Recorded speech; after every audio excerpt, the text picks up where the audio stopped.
Welcome, dear listener, to another quiet wander through the pages of history. Tonight, we'll be exploring a forgotten chapter of Viking life, one that still echoes softly through time. Whether you're settling in with a warm drink or already wrapped in blankets, thank you for letting my voice keep you company tonight. Before we begin, I'd love to know, where are you listening from, and what time of day is it for you? Are you hearing this as the sun rises, or are you, like me, surrounded by the hush of nighttime? I'm about to take you on a journey back to medieval Scandinavia, where life expectancy was shockingly low, where violence was woven into the fabric of society, and where simply making it through winter was an achievement worth celebrating. We're going to explore the harsh realities that made the Viking Age one of the most challenging periods in human history to simply exist. Now, before we dive into this world of medieval misery, let me tell you something that might surprise you. I've spent the last 2 years researching primary sources, archaeological evidence, and scholarly works about this period. I've read through countless sagas, analysed bone fragments from burial sites, and studied the remnants of Viking settlements across northern Europe. What I discovered was a world so brutal, so unforgiving, that it makes our modern problems seem trivial by comparison. But here's the thing that makes this story even more compelling. Despite these impossible conditions, the Viking Age produced some of the most remarkable achievements in human history. These people didn't just survive, they thrived, explored, and left a legacy that still influences our world today. So how did they do it? How did they manage to build a civilization in conditions that would break most of us within weeks? The answer lies in understanding just how brutal their world really was. And that's exactly what we're going to uncover together. By the end of this series, you'll understand why the Viking Age wasn't just a time of epic adventures and legendary heroes. It was a period when simply staying alive required more courage than most of us will ever need to summon. Let's start with something that might seem basic, but was actually a matter of life and death: food. You see, in our modern world, we take for granted that we can walk into a grocery store and find fresh produce year-round. We complain when our favourite restaurant is closed or when delivery takes too long. But imagine if your next meal wasn't guaranteed. Imagine if winter meant months of slowly starving, rationing whatever food you managed to preserve during the brief growing season. This was the reality for Viking Age communities. The growing season in Scandinavia was brutally short. We're talking about maybe 4 months of the year when crops could actually grow. The rest of the time, people had to survive on whatever they had managed to store, preserve, or hunt. And here's where it gets really interesting. Failure to properly prepare for winter didn't just mean you'd be uncomfortable, it meant you'd die. Archaeological evidence from Viking Age settlements shows us something disturbing. Excavations of medieval garbage pits reveal that people were eating things we'd consider absolutely revolting today. We're talking about every part of every animal. Organs, bones ground into meal, even leather boiled down for whatever nutrition it might provide. When you find evidence of people eating bark and grass, you know desperation had set in. But the food shortage problem went deeper than just seasonal challenges. The Viking Age was a period of significant climate change. The medieval warm period, which lasted from about 950 to 1250 CE, actually helped some regions. But it also brought unpredictable weather patterns that could destroy entire harvests. A late frost, too much rain, or a drought could mean the difference between a community surviving winter or not. And speaking of weather, let's talk about what winter actually meant for these people. We're not talking about cranking up the thermostat and complaining about heating bills. We're talking about months of near constant darkness, temperatures that could kill you if you weren't properly prepared, and the very real possibility that you might run out of firewood before spring returned. The psychological toll of these winters was immense. Seasonal depression wasn't just an inconvenience, it was a survival threat. When you're already operating on the edge of starvation, the mental challenge of enduring months of darkness could push people over the edge. Saga literature is filled with stories of people going mad during the long winter months, and archaeological evidence suggests that violence within communities often peaked during these dark periods. But here's what makes this even more brutal. Even if you survived the winter, spring brought its own set of deadly challenges. The spring thaw didn't just mean warmer weather, it meant flooding, which could destroy what little food you had left. It meant diseases that had been dormant during the cold months would suddenly explode through communities. And it meant that any structural damage to your home from the harsh winter now needed to be repaired, often when you were at your weakest from months of poor nutrition. Now, you might be thinking that surely the Vikings were tough enough to handle these challenges. After all, these were the people who sailed across the North Atlantic and reached North America centuries before Columbus. But here's what's crucial to understand. The legendary Viking warriors we hear about in stories were actually a tiny fraction of the population. Most people during the Viking Age were farmers, craftsmen, and their families, just trying to survive from one season to the next. The average Viking Age farmer wasn't some mighty warrior with a battle axe. They were ordinary people dealing with extraordinary hardships. They were mothers trying to keep their children fed through the winter, fathers desperately trying to repair their homes before the next storm, and communities working together because they knew that isolation meant death. And this brings us to another brutal aspect of Viking Age life, the constant threat of violence. Now, I'm not just talking about the famous Viking raids that we see in movies. I'm talking about the everyday violence that was woven into the fabric of medieval Scandinavian society. Blood feuds between families could last for generations, with violence erupting over matters that seem trivial to us today. The legal system of the Viking Age was based on the concept of weregild, essentially putting a price on human life. If someone killed your family member, you could either demand payment or seek revenge. This created a cycle of violence that could tear communities apart.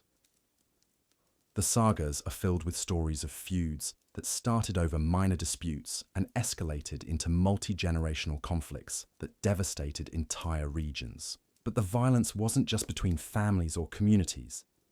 Archaeological evidence shows us that domestic violence was common, that slavery was widespread, and that the treatment of women and children could be shockingly brutal by modern standards. The romantic notion of Viking society as some kind of egalitarian warrior culture falls apart when you look at the actual evidence of how these people lived. Here's something that might surprise you. The average life expectancy during the Viking Age was somewhere between 35 and 40 years. But that number is actually misleading because it includes infant mortality, which was catastrophically high. If a child made it to age 5, they might live into their 50s or even 60s, but getting to age 5 was far from guaranteed. Infant mortality rates were so high that families often didn't even name their children until they were several years old. The emotional toll of losing child after child was something that every family had to endure. Archaeological evidence from Viking Age cemeteries shows that roughly half of all children died before reaching adulthood. Think about that for a moment.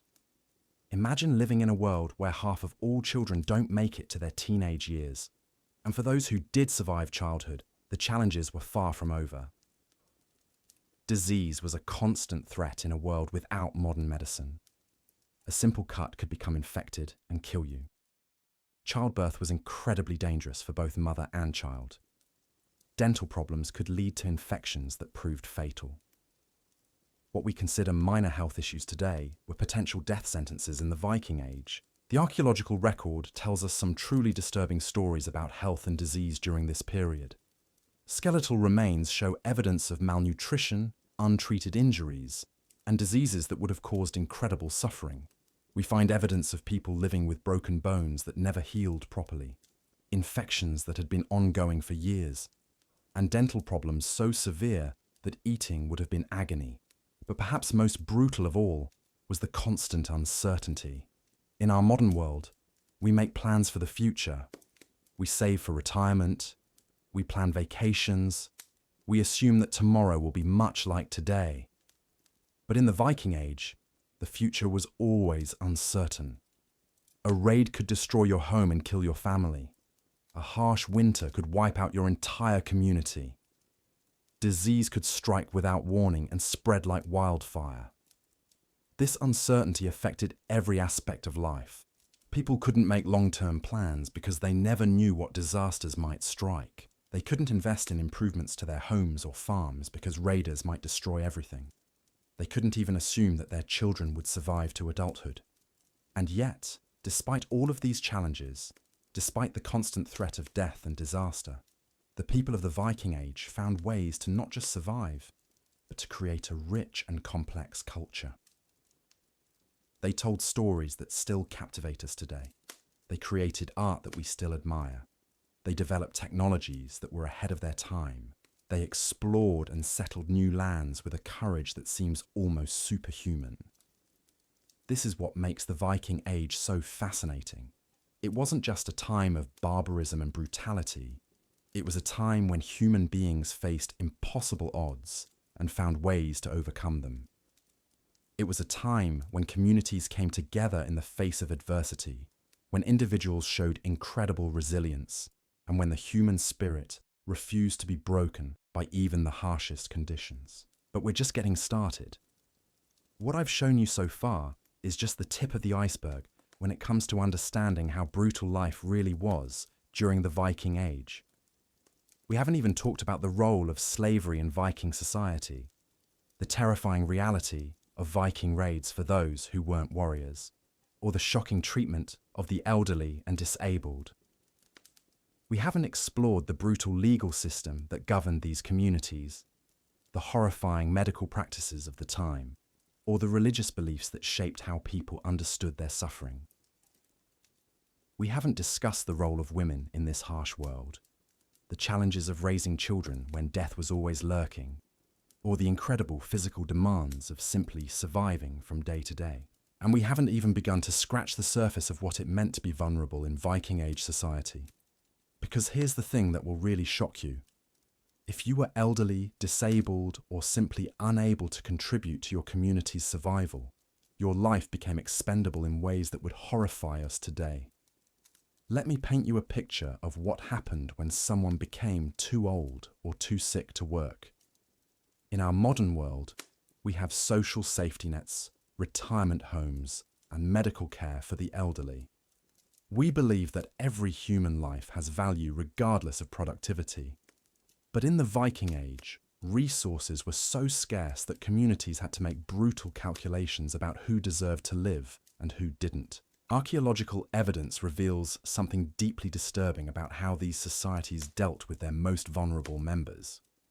We find burial sites where elderly individuals show signs of having been deliberately abandoned or even killed when they could no longer contribute to the community's survival. The sagas, while often romanticized, contain references to practices that would be considered murder by today's standards. There's a particularly chilling practice mentioned in several historical sources called etestupa, literally translated as family cliff. While historians debate whether this was actually practiced or just a myth, the very existence of the concept tells us something important about how these societies viewed the burden of caring for non-productive members. The idea was that elderly family members would throw themselves off cliffs rather than continue to consume resources that could keep younger, more productive family members alive. But it wasn't just the elderly who faced this brutal reality. Children born with disabilities, women who couldn't bear children, men who were injured and couldn't work. All of these people became liabilities in a world where every mouth to feed could mean the difference between community survival and community extinction. Think about what this meant for families. Imagine having to make the decision between feeding your elderly parent or feeding your children, knowing that there isn't enough food for everyone. Imagine having to abandon a disabled child because caring for them would put your entire family at risk. These weren't abstract moral dilemmas.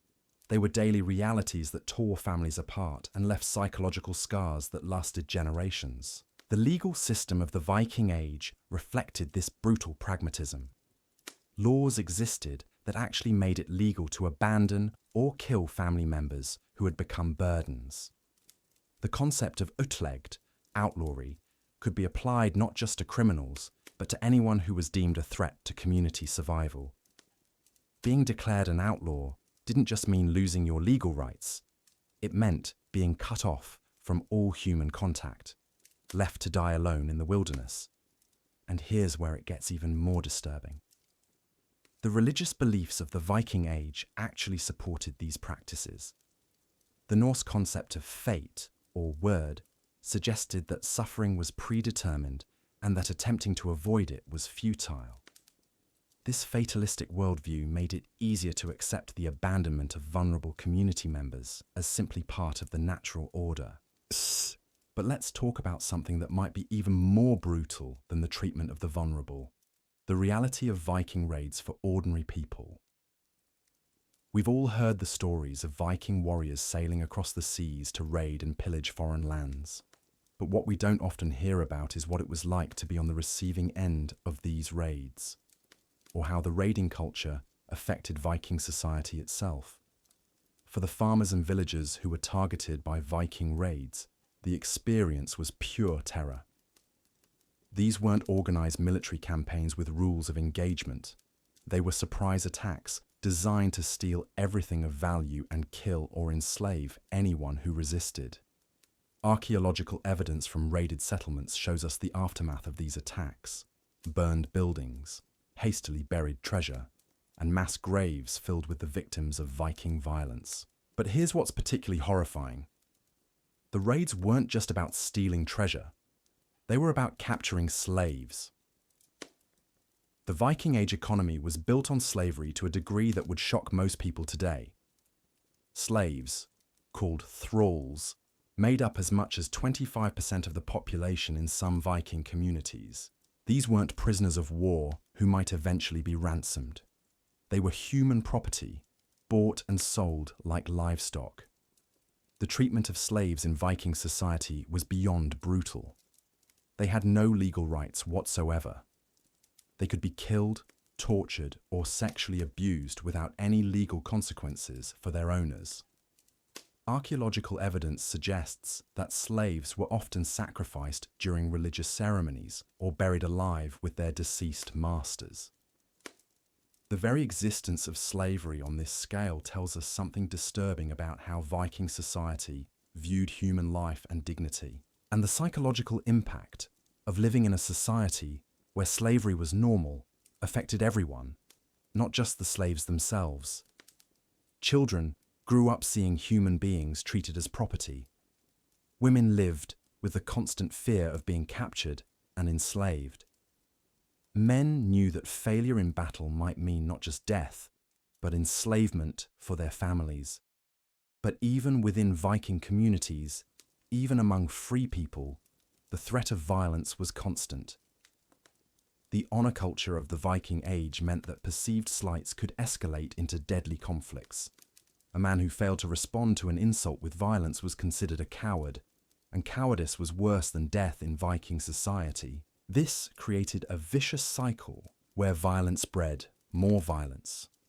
Young men were expected to prove their worth through combat, which meant that every generation produced new warriors who needed to establish their reputations through bloodshed.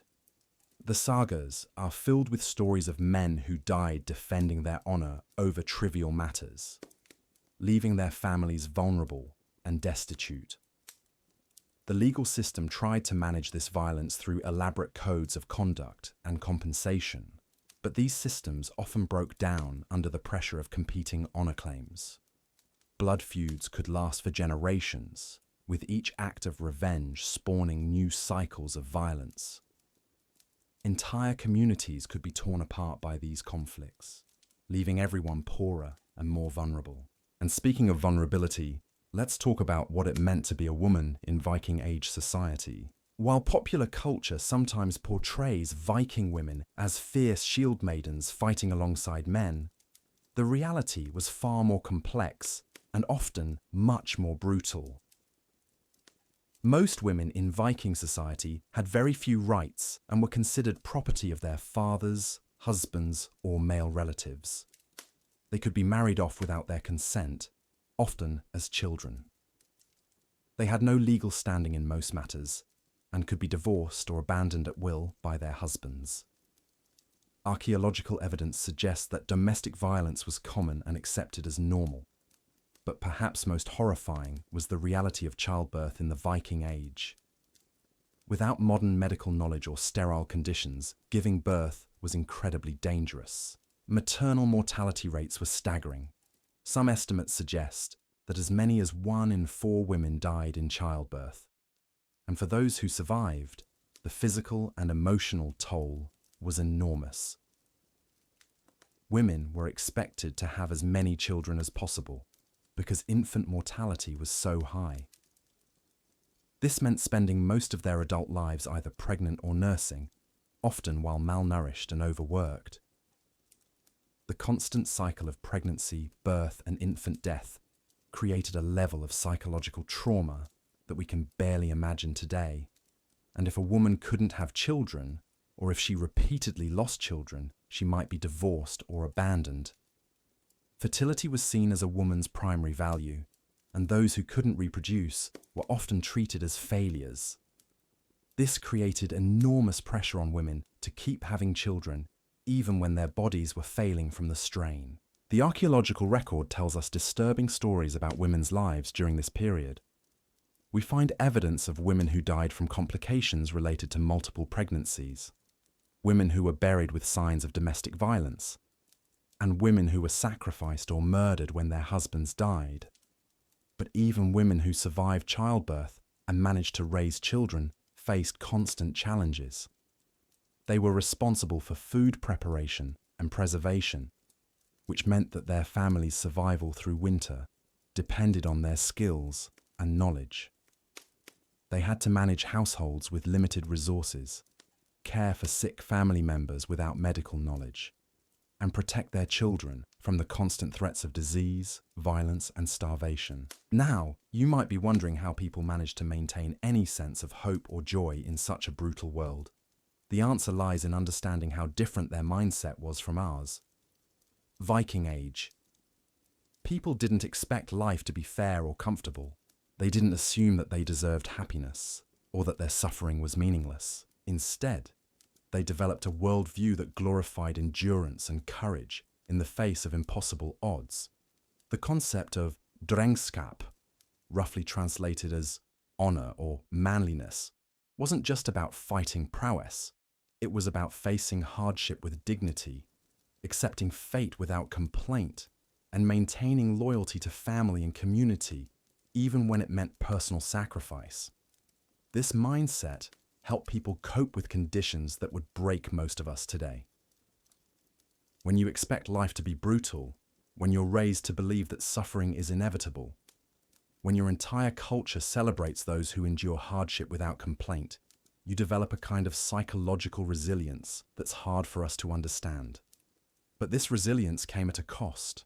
The emotional numbness required to survive in such a harsh world often meant that people became disconnected from their own feelings and the feelings of others.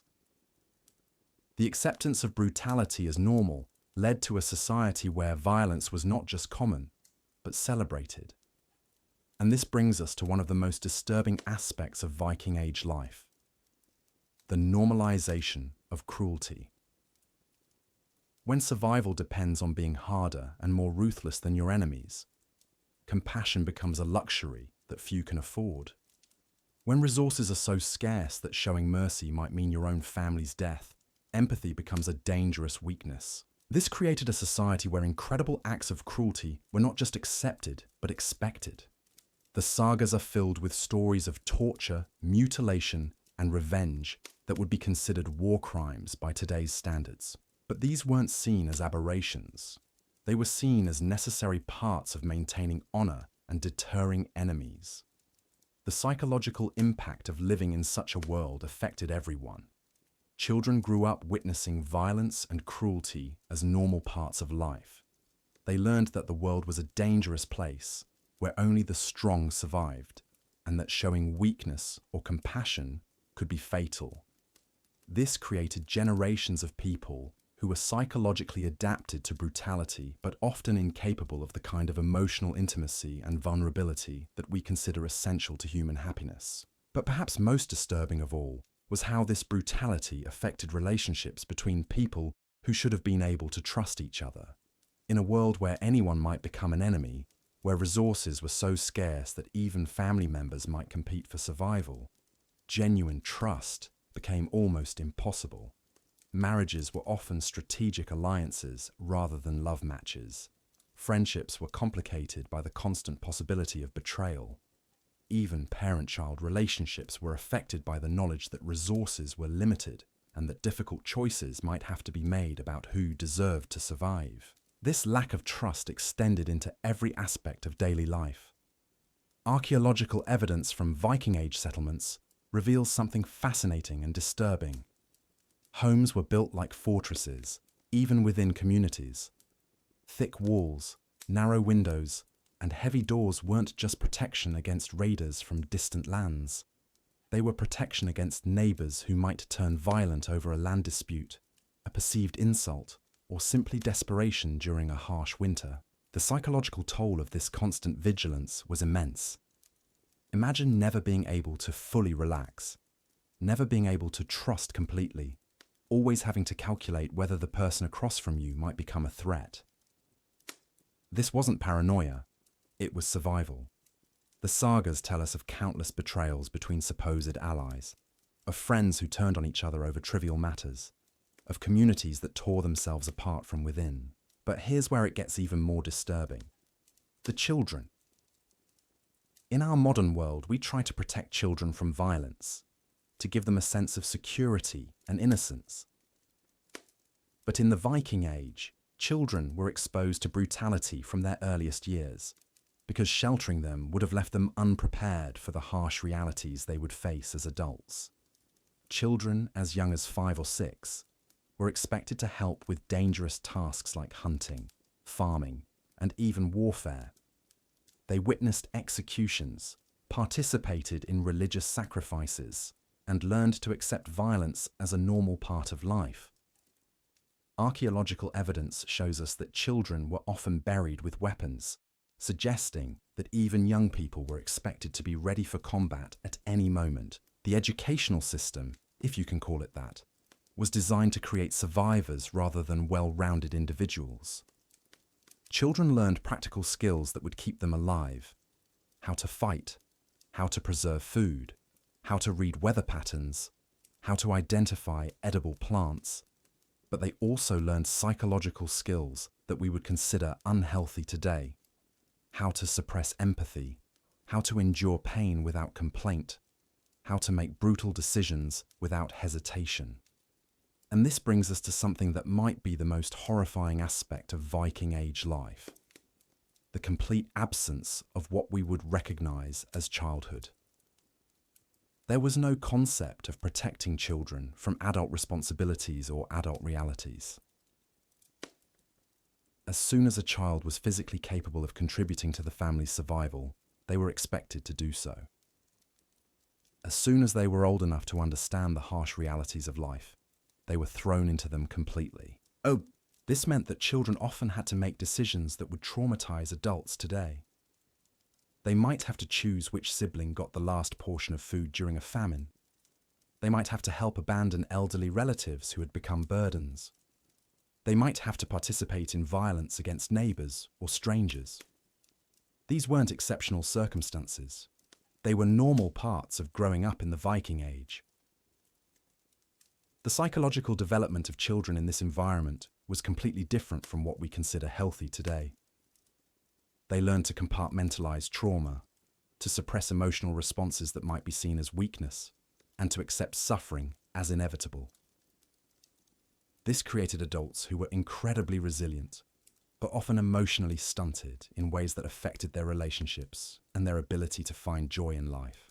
But let's talk about something that might be even more disturbing: the role of religion in justifying and perpetuating this brutality.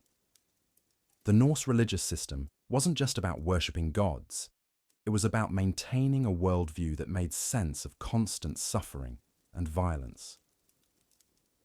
The Norse concept of fate, or wyrd, suggested that everything that happened was predetermined and unavoidable. This wasn't just abstract philosophy. It was a practical tool for coping with trauma and loss.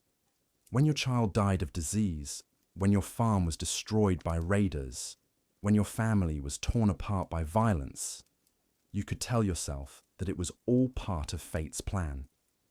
But this fatalistic worldview also made it easier to justify cruelty and violence. If everything was predetermined, then there was no point in trying to prevent suffering or injustice. If the gods had decided that someone should die, then killing them was actually fulfilling divine will. This created a religious framework that not only accepted brutality, but actually encouraged it. The Norse gods themselves were violent, capricious beings who rewarded strength and punished weakness.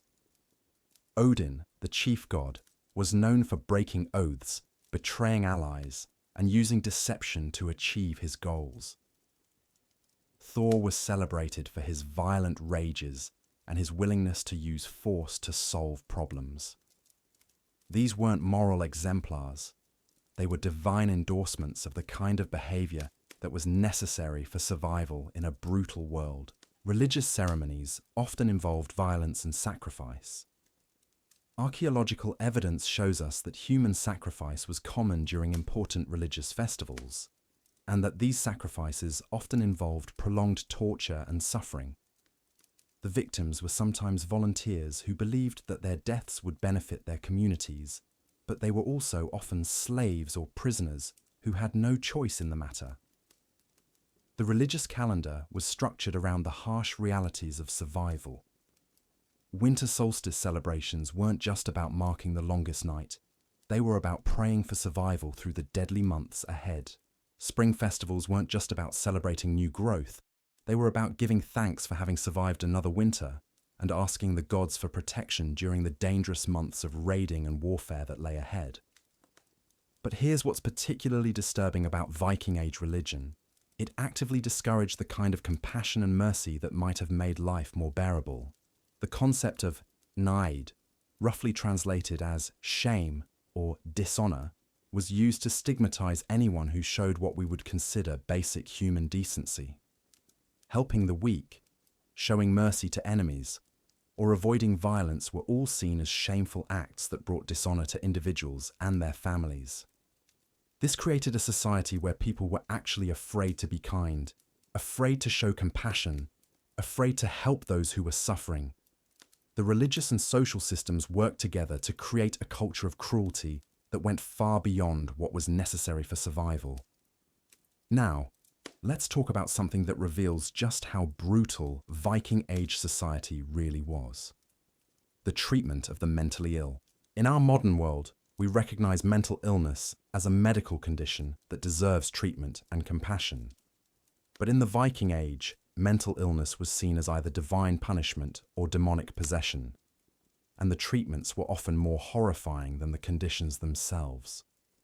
Archaeological evidence and saga literature reveal that people with mental illness were often chained, beaten, or abandoned.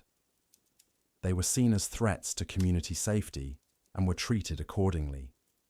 The concept of berserker, the famous berserkers who fought in trance-like states, might actually have been a way of weaponizing mental illness, turning people with psychological disorders into living weapons.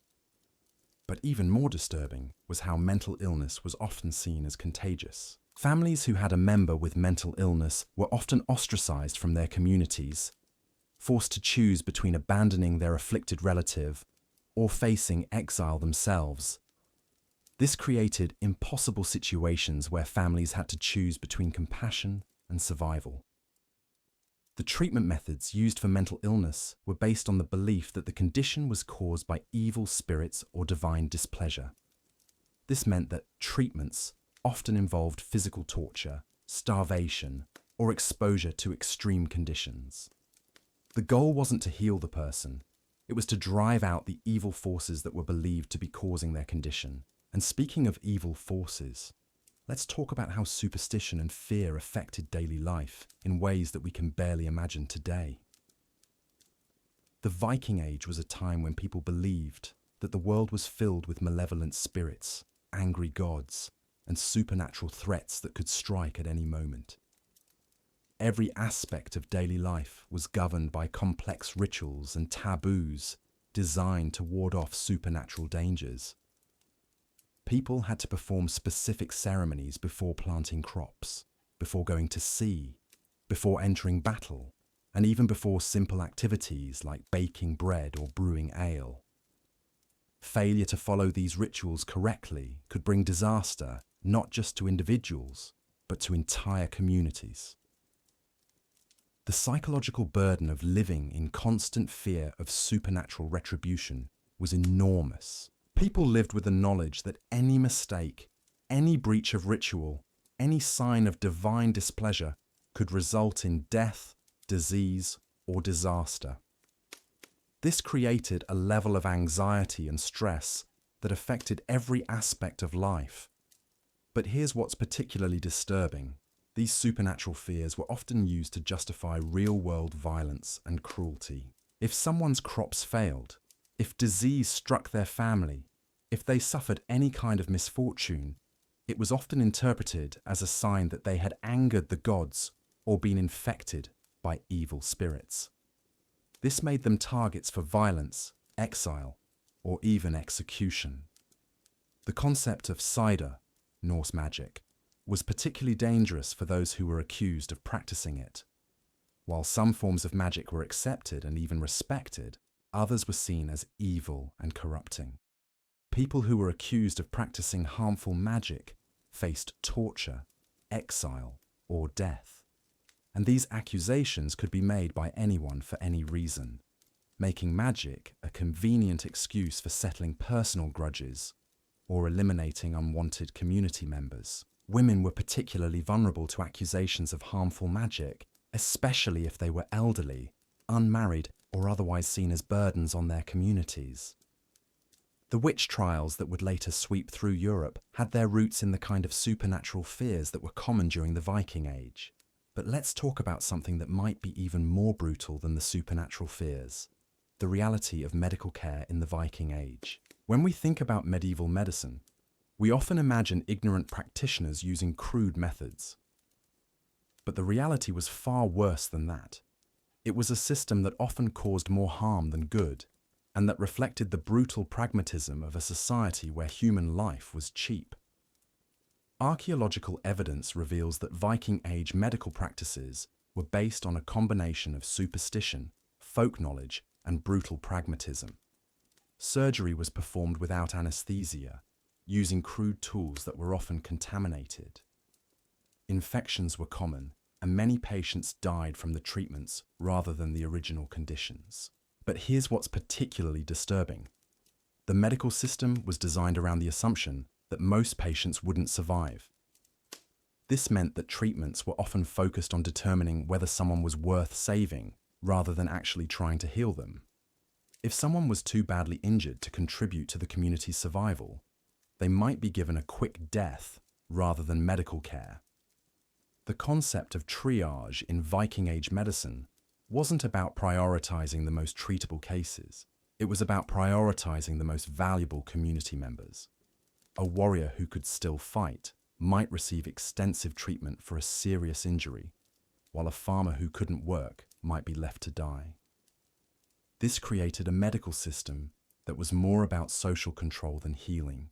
And the psychological impact of living in a world where medical care was so limited and brutal affected everyone. People lived with the knowledge that any injury, any illness, any sign of weakness could mean death. This created a society where people were afraid to admit when they were sick or injured, which often made their conditions worse. But perhaps most disturbing of all was how this medical system affected families. Parents had to watch their children die from diseases that could have been easily treated with modern medicine. Children had to watch their parents suffer from conditions that caused incredible pain. The emotional toll of living in a world where suffering was common and relief was rare created psychological scars that lasted for generations. The archaeological record tells us heartbreaking stories about families who tried desperately to save their loved ones using whatever methods they could find. We find evidence of people who underwent multiple surgeries, who tried countless folk remedies, who spent everything they had on treatments that ultimately failed. These weren't just medical failures. They were human tragedies that tore families apart and left survivors traumatized. And this brings us to something that might be the most brutal aspect of Viking Age life: the complete absence of what we would consider basic human rights. The concept that all people have inherent dignity and worth was completely foreign to Viking Age society. Instead, a person's value was determined entirely by their ability to contribute to community survival. This created a hierarchy of human worth that seems shocking to us today. At the top were healthy adult males who could fight and work. Below them were women who could bear children and manage households. Below them were children who might someday become productive adults. At the bottom were the elderly, the disabled, the sick, and the slaves, people who consumed resources without contributing to survival. This hierarchy wasn't just a social construct. It was literally a matter of life and death. When resources were scarce, when winter was approaching, when communities had to make difficult decisions about who would survive, this hierarchy determined who lived and who died. The brutal mathematics of survival meant that some people's lives were simply worth more than others. But here's what makes this even more disturbing. This hierarchy was so deeply embedded in Viking Age culture that it was rarely even questioned. People accepted their place in it, and they accepted the brutal consequences that came with it. The elderly accepted that they might be abandoned when they became burdens. The disabled accepted that they might be killed if they couldn't contribute. The slaves accepted that they were property with no rights or protections. This acceptance of inequality and brutality created a society where incredible cruelty was not just tolerated, but expected. It created a world where showing compassion for the weak was seen as a dangerous weakness, where helping those who couldn't help themselves was seen as a threat to community survival. And this is where we begin to understand just how different the Viking Age mindset was from our own. We live in a world where we believe that suffering should be minimized, that all people deserve compassion, that society should protect its most vulnerable members. But the people of the Viking Age lived in a world where suffering was inevitable, where compassion was a luxury they couldn't afford, and where protecting the weak meant risking the survival of the strong. This doesn't mean that Viking Age people were inherently cruel or evil. It means that they were shaped by conditions so harsh that they had to develop psychological and social adaptations that seem monstrous to us today. They weren't choosing to be brutal. They were responding to a world that demanded brutality for survival. But understanding this context doesn't make the reality any less horrifying. It doesn't change the fact that children grew up witnessing incredible violence, that families were torn apart by impossible choices, that entire communities lived in constant fear and uncertainty. It doesn't change the fact that for most people living during the Viking Age, life was indeed brutal beyond anything we can easily imagine. And we're still not done exploring just how brutal this world really was. We haven't talked about the reality of slavery in Viking society, the horrifying conditions that slaves endured, and how the slave trade shaped Viking culture and economics. We haven't explored the brutal realities of Viking warfare, the psychological toll of constant raiding and violence, or the ways that the warrior culture affected everyone in society. We haven't discussed the environmental challenges that made survival so difficult, the devastating effects of climate change on Viking communities, or the ways that natural disasters could wipe out entire settlements. We haven't talked about the legal system that governed Viking society, the brutal punishments that were considered normal, or the ways that justice was dispensed in a world without modern institutions. But what we have explored gives us a glimpse into a world that was fundamentally different from our own. A world where the basic assumptions we make about human dignity, compassion, and the value of life simply didn't exist. It was a world where survival required a kind of hardness that we can barely comprehend, where everyday life involved choices that would traumatize us today, and where the very concept of childhood, safety, and security were luxuries that few could afford. This was the reality of the Viking Age, not the romanticized version we see in movies and television, but the brutal, unforgiving world that shaped one of history's most remarkable civilizations. And understanding this reality helps us appreciate not just how far we've come, but how much courage it took for our ancestors to survive and thrive in conditions that would break most of us within days. But here's where the story takes an even darker turn. The Viking Age wasn't just brutal because of natural hardships or occasional violence. It was systematically brutal because the entire economic foundation of Norse society was built on human suffering. The slave trade wasn't just a side business for Viking raiders, it was the backbone of their entire civilization. When we think about Viking expeditions, we often imagine warriors seeking gold and glory, but the reality was far more sinister. The primary goal of most Viking raids wasn't treasure, it was people, human beings who could be captured, transported, and sold like livestock.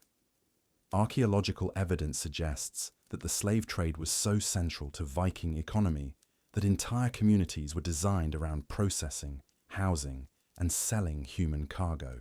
The scale of this human trafficking was staggering. Conservative estimates suggest that Vikings enslaved hundreds of thousands of people over the course of their expansion.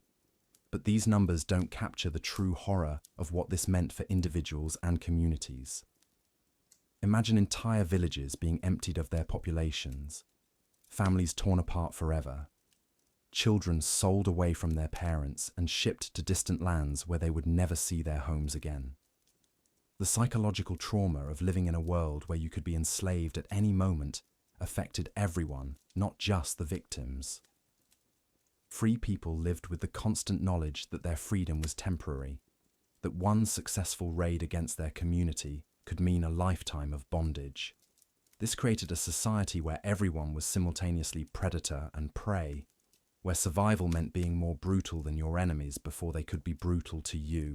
But what makes this even more disturbing is how deeply slavery was woven into the fabric of everyday life. Slaves weren't just used for heavy labor, they were integrated into households, used as currency in trade deals, and treated as disposable resources for everything from construction projects to religious ceremonies. The normalization of human ownership created a society where empathy became a dangerous luxury that few could afford. The treatment of slaves in Viking society was beyond anything we can easily comprehend today. They had no legal protections whatsoever, no rights, no recourse against abuse. Archaeological evidence shows that slaves were often killed for sport, sacrificed during religious ceremonies, or simply murdered when they became inconvenient. The casualness with which human life was destroyed reveals a society that had become completely desensitized to suffering. And here's something that might shock you. The children of slaves automatically became slaves themselves. This created a permanent underclass of people who were born into bondage and had no hope of escape. Families were deliberately broken apart to prevent emotional bonds that might lead to resistance or rebellion. Children were separated from their parents, siblings were sold to different owners, and spouses were torn apart without any consideration for their emotional bonds. The psychological impact of this system on everyone involved was devastating. Slave owners had to maintain constant vigilance against rebellion, creating a paranoid atmosphere where trust was impossible. Free people lived with the knowledge that their neighbors might be enslaved at any moment, making genuine community bonds difficult to maintain. And the slaves themselves lived in a state of constant terror, knowing that any sign of resistance could result in torture or death. But perhaps most disturbing of all was how this system affected children who grew up in slave-owning households. They learned from their earliest years that some human beings were property, that suffering was normal, and that power gave them the right to inflict pain on others. This created generations of people who were psychologically adapted to cruelty, who saw violence and domination as natural parts of human relationships. The economic incentives created by the slave trade also shaped Viking culture in ways that made violence inevitable. Young men who wanted to establish themselves in society needed to acquire wealth and status, and the fastest way to do that was through successful raids that captured valuable human cargo. This created a culture where violence wasn't just accepted, it was economically necessary for social advancement. And the slave trade had effects that rippled far beyond Scandinavia. Viking raiders travelled incredible distances to capture slaves, reaching as far as North Africa, the Byzantine Empire, and deep into what is now Russia. This meant that the brutality of Viking society wasn't contained within Scandinavia. It was exported across the known world, creating suffering and trauma in countless communities. The archaeological record tells us horrifying stories about the slave trade. We find evidence of holding facilities where captured people were kept like animals before being sold. We find shackles, chains, and other restraints that were used to control human cargo. We find burial sites where slaves were killed and buried with their owners, treated as grave goods rather than human beings. But here's what makes this even more brutal. The slave trade wasn't just about capturing strangers from distant lands. Vikings also enslaved people from their own communities, their own families, their own social networks. Debt slavery was common, where people who couldn't pay their obligations were forced into bondage. Political prisoners were enslaved after losing power struggles. Even family members could be enslaved as punishment for crimes or social transgressions. This internal slave trade created a society where no one was truly safe from enslavement. Your social status, your family connections, your personal relationships, none of these could guarantee that you wouldn't someday find yourself in chains. This uncertainty created a level of social anxiety that affected every aspect of daily life.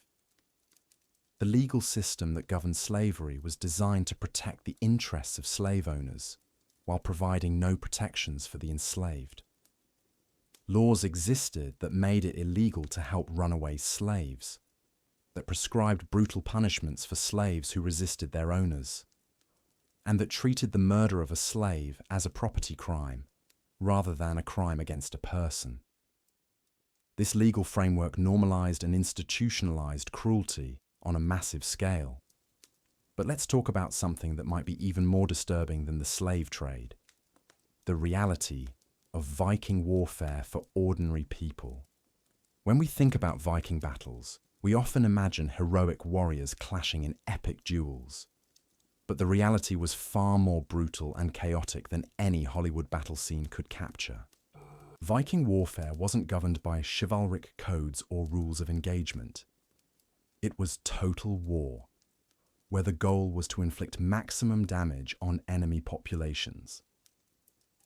This meant that civilian targets were not just acceptable, they were preferred.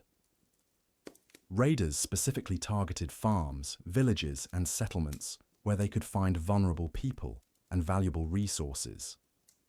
The psychological warfare tactics used by Viking raiders were designed to create maximum terror.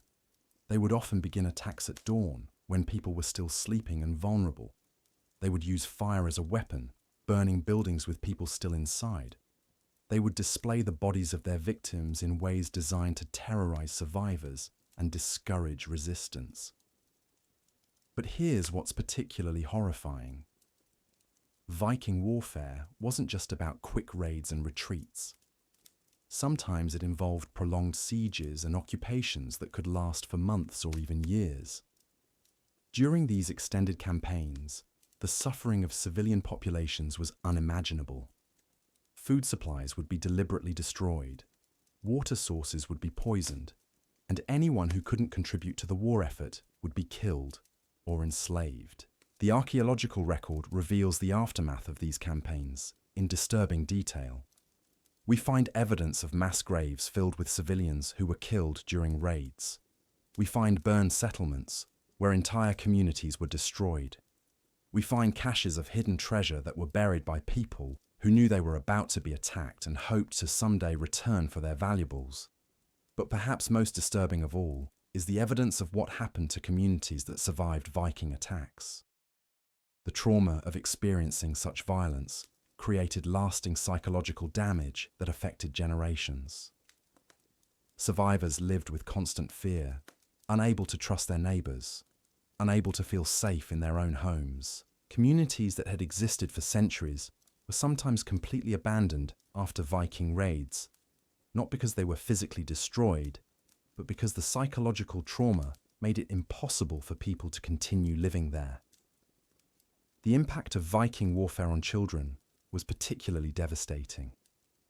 Those who survived attacks often became orphans, left to fend for themselves in a world that had suddenly become infinitely more dangerous. Many of these children were captured and enslaved, forced to serve the very people who had killed their families. The psychological damage from these experiences created adults who were often unable to form healthy relationships or trust other people. And here's something that reveals just how brutal Viking warfare really was: the concept of berserkers. These weren't just fierce warriors. They were men who had been so traumatized by violence that they had developed what we would now recognize as severe psychological disorders. They fought in trance-like states, apparently feeling no pain and showing no mercy to their enemies. But berserkers weren't celebrated heroes. They were feared and often shunned by their own communities. The same psychological damage that made them effective in battle made them dangerous to be around during peacetime.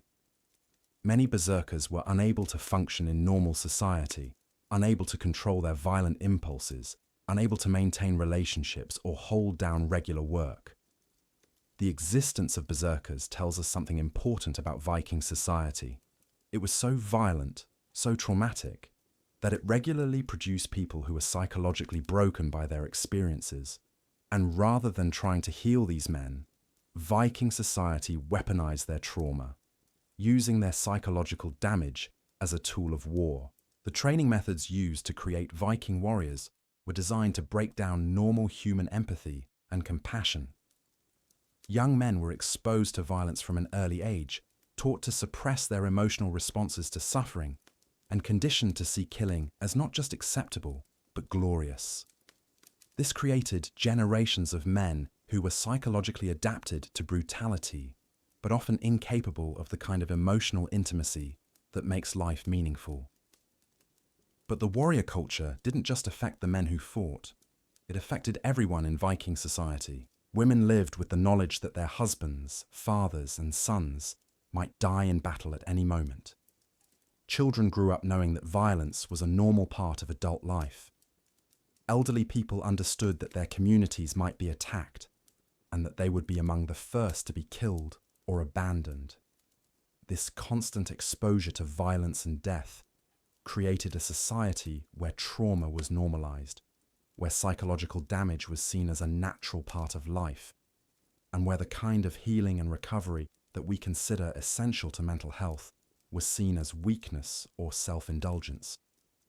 The religious system that supported Viking warfare was designed to glorify violence and death. The concept of Valhalla wasn't just about rewarding brave warriors. It was about creating a belief system that made young men eager to die in battle. The idea that death in combat was glorious and that cowardice was shameful created enormous pressure on men to seek out violent confrontations even when they could be avoided. But here's what's particularly disturbing about this religious framework. It didn't just encourage violence, it made violence a religious duty. Fighting wasn't just about defending your community or acquiring resources. It was about fulfilling divine expectations. This created a culture where peace was seen as spiritually corrupting, where avoiding conflict was seen as a betrayal of religious obligations. The psychological impact of living in a society where violence was not just accepted, but religiously mandated, affected everyone. People couldn't simply choose to be peaceful. They had to constantly prove their worthiness through displays of courage and aggression. This created a society where everyone was under constant pressure to demonstrate their willingness to inflict and endure violence. And this brings us to something that might be the most brutal aspect of Viking Age life: the complete absence of what we would consider basic safety and security. In our modern world, we take for granted that we can walk down the street without fear of being attacked, that we can sleep in our beds without worrying about raiders, that we can send our children to school without fearing for their lives. But in the Viking Age, none of these basic securities existed. Every day was a potential life or death struggle. Every interaction with strangers was potentially dangerous, and every night could bring raiders who would kill, enslave, or torture anyone they found. The psychological toll of living in constant danger affected every aspect of life, from personal relationships to economic decisions to religious beliefs. The archaeological evidence reveals just how dangerous daily life really was. We find weapons in almost every household, not just the homes of warriors, but the homes of farmers, craftsmen, and merchants. We find evidence of fortified settlements where entire communities lived behind walls and defensive structures. We find caches of hidden valuables that were buried by people who knew that attack was always possible. But perhaps most revealing is the evidence of how this constant danger affected family relationships. We find burial sites where families were buried together, apparently killed in the same attack. We find evidence of children who were abandoned by their parents during raids, left to die, rather than slowing down the family's escape. We find signs of domestic violence that suggest that the stress of constant danger often erupted into violence within families. The legal system of the Viking Age was designed around the assumption that violence was inevitable and that the strong had the right to dominate the weak. Laws existed that made it legal to kill people under certain circumstances, that allowed for brutal punishments for minor crimes, and that provided no protections for those who couldn't defend themselves. The concept of justice in Viking society was based on the principle of might makes right.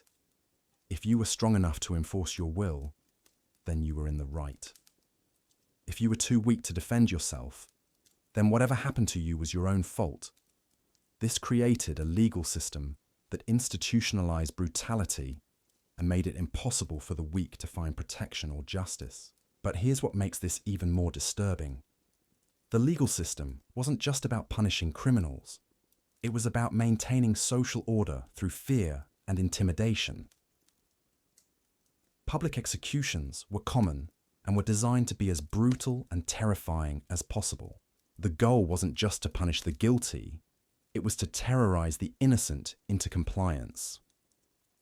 The methods of execution used in Viking society were designed to maximize suffering and create lasting psychological trauma in witnesses. We have evidence of people being tortured for days before being killed, of executions that involved mutilation and dismemberment, of punishments that were so brutal that they traumatized entire communities. And the psychological impact of witnessing these executions affected everyone, especially children. Growing up in a world where public torture and execution were normal parts of life created adults who were desensitized to suffering and violence. This desensitization made it easier for Viking society to maintain its brutal practices, but it also made it impossible for people to develop the kind of empathy and compassion that we consider essential to human flourishing. The economic system of Viking society was based on the assumption that resources were scarce and that survival required taking from others. This created a zero-sum mentality where one person's gain necessarily meant another person's loss. The idea that cooperation and mutual aid could create prosperity for everyone was foreign to a society that had developed in conditions of extreme scarcity and constant competition. This economic mindset affected every aspect of daily life. Trade relationships were based on the assumption that everyone was trying to cheat everyone else. Business partnerships were fragile and often ended in violence. Even within families, economic resources were sources of conflict and tension that could tear relationships apart. The concept of wealth in Viking society was based on the ability to acquire and hold resources through force. This meant that the wealthy weren't just rich, they were dangerous. They had to be willing and able to use violence to protect their assets and to acquire more. This created a society where economic success was inseparable from the willingness to inflict harm on others. But perhaps most disturbing of all was how this economic system affected the treatment of human life. People weren't just individuals with inherent worth. They were economic resources to be used, traded, or discarded based on their utility. This commodification of human life made it easier for Viking society to justify slavery, violence, and cruelty as necessary parts of economic survival. The environmental challenges that shaped Viking society were so severe that they created a culture of desperation that affected every aspect of life.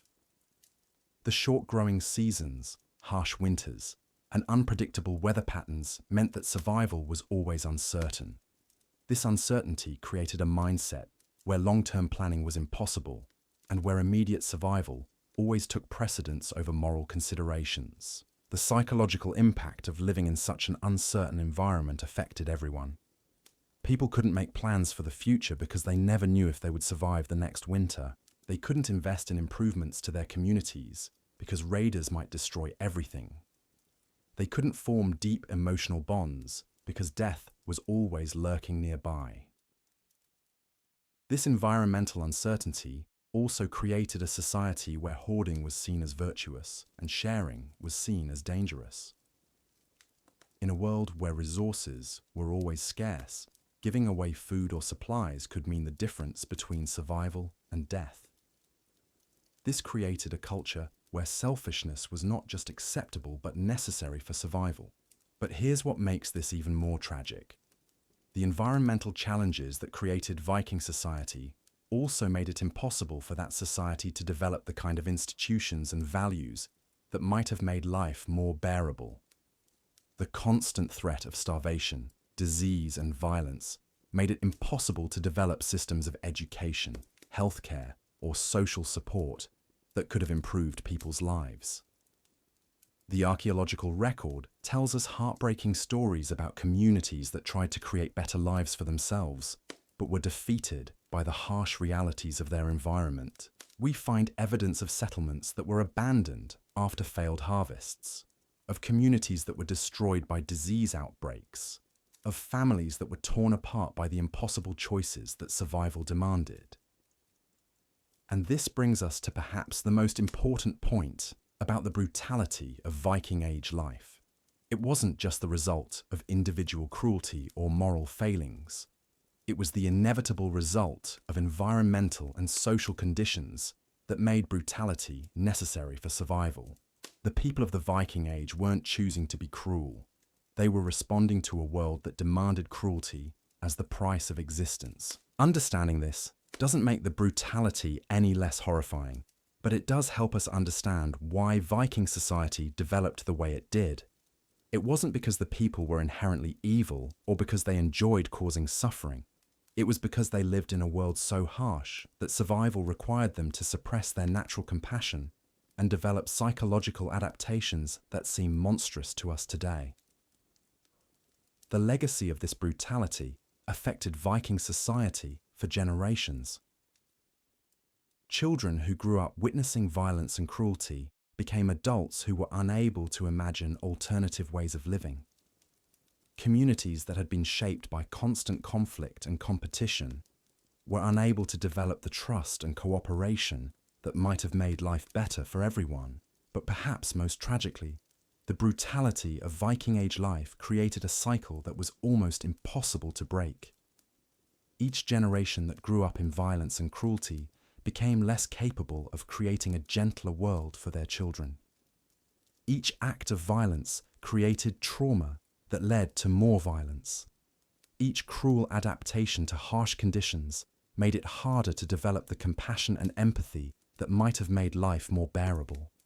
And yet, despite all of this brutality, despite the constant violence and suffering, the people of the Viking Age managed to create a civilization that left lasting contributions to human culture. They developed technologies that were ahead of their time, created art and literature that still moves us today, and showed a kind of courage and resilience that seems almost superhuman. This is the paradox of the Viking Age. It was a time of incredible brutality and incredible achievement. A period when human beings faced impossible odds and somehow managed to not just survive, but thrive. Understanding this paradox helps us appreciate both how far we've come and how much courage it took for our ancestors to create the foundations of the world we live in today. But we're still not done exploring the full extent of how brutal life really was during this remarkable period in human history. The depths of suffering, the complexity of survival, and the psychological toll of living in such a harsh world reveal layers of brutality that go far beyond what we've discussed so far. The brutality we've explored so far only scratches the surface of what it meant to exist in the Viking Age, because there's something even more sinister that we haven't discussed yet: the systematic destruction of human potential that occurred when entire generations were shaped by trauma and violence. Think about this for a moment. In our modern world, we celebrate human creativity, innovation, and intellectual achievement. We encourage children to explore their talents, to develop their unique abilities, to pursue their dreams. But in the Viking Age, individual potential was something that had to be sacrificed on the altar of survival. Children who might have become artists, philosophers, or inventors were instead forced to become warriors, farmers, or slaves. The archaeological record tells us disturbing stories about what happened to human creativity during this period.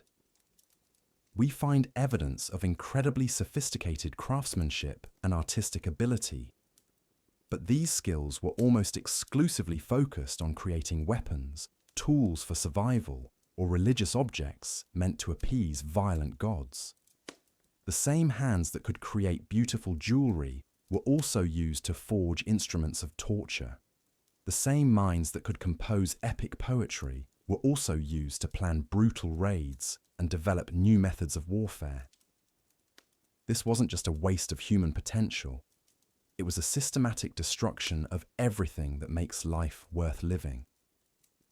Imagine how different the world might have been if the incredible intelligence and creativity of Viking Age people had been channeled into building rather than destroying, into healing rather than harming, into creating beauty rather than spreading terror. But here's what makes this even more tragic. The people of the Viking Age were aware of this loss. The sagas are filled with laments about the waste of young life, about talented individuals who died before they could fulfill their potential, about communities that were destroyed just as they were beginning to flourish. They knew what they were losing, but they also knew that they had no choice but to continue the cycle of violence and destruction. The psychological impact of this awareness was devastating. People lived with the knowledge that they were capable of so much more than survival, but they also knew that pursuing higher aspirations was a luxury that could get them killed. This created a form of spiritual suffering that went beyond physical hardship.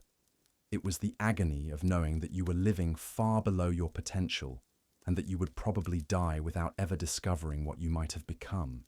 And this brings us to something that might be the most heartbreaking aspect of Viking Age life: the destruction of childhood innocence and wonder.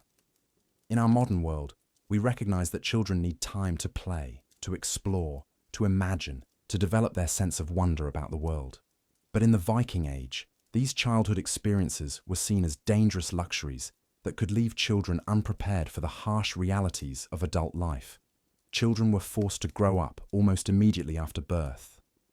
They were exposed to violence, death, and cruelty from their earliest years, not because their parents were cruel, but because sheltering them would have left them vulnerable to a world that showed no mercy to the unprepared. This created generations of people who never experienced the joy and wonder of childhood, who never had the chance to develop the curiosity and creativity that comes from feeling safe and protected. The archaeological evidence reveals the tragic consequences of this premature adulthood. We find children's graves that contain weapons and tools rather than toys.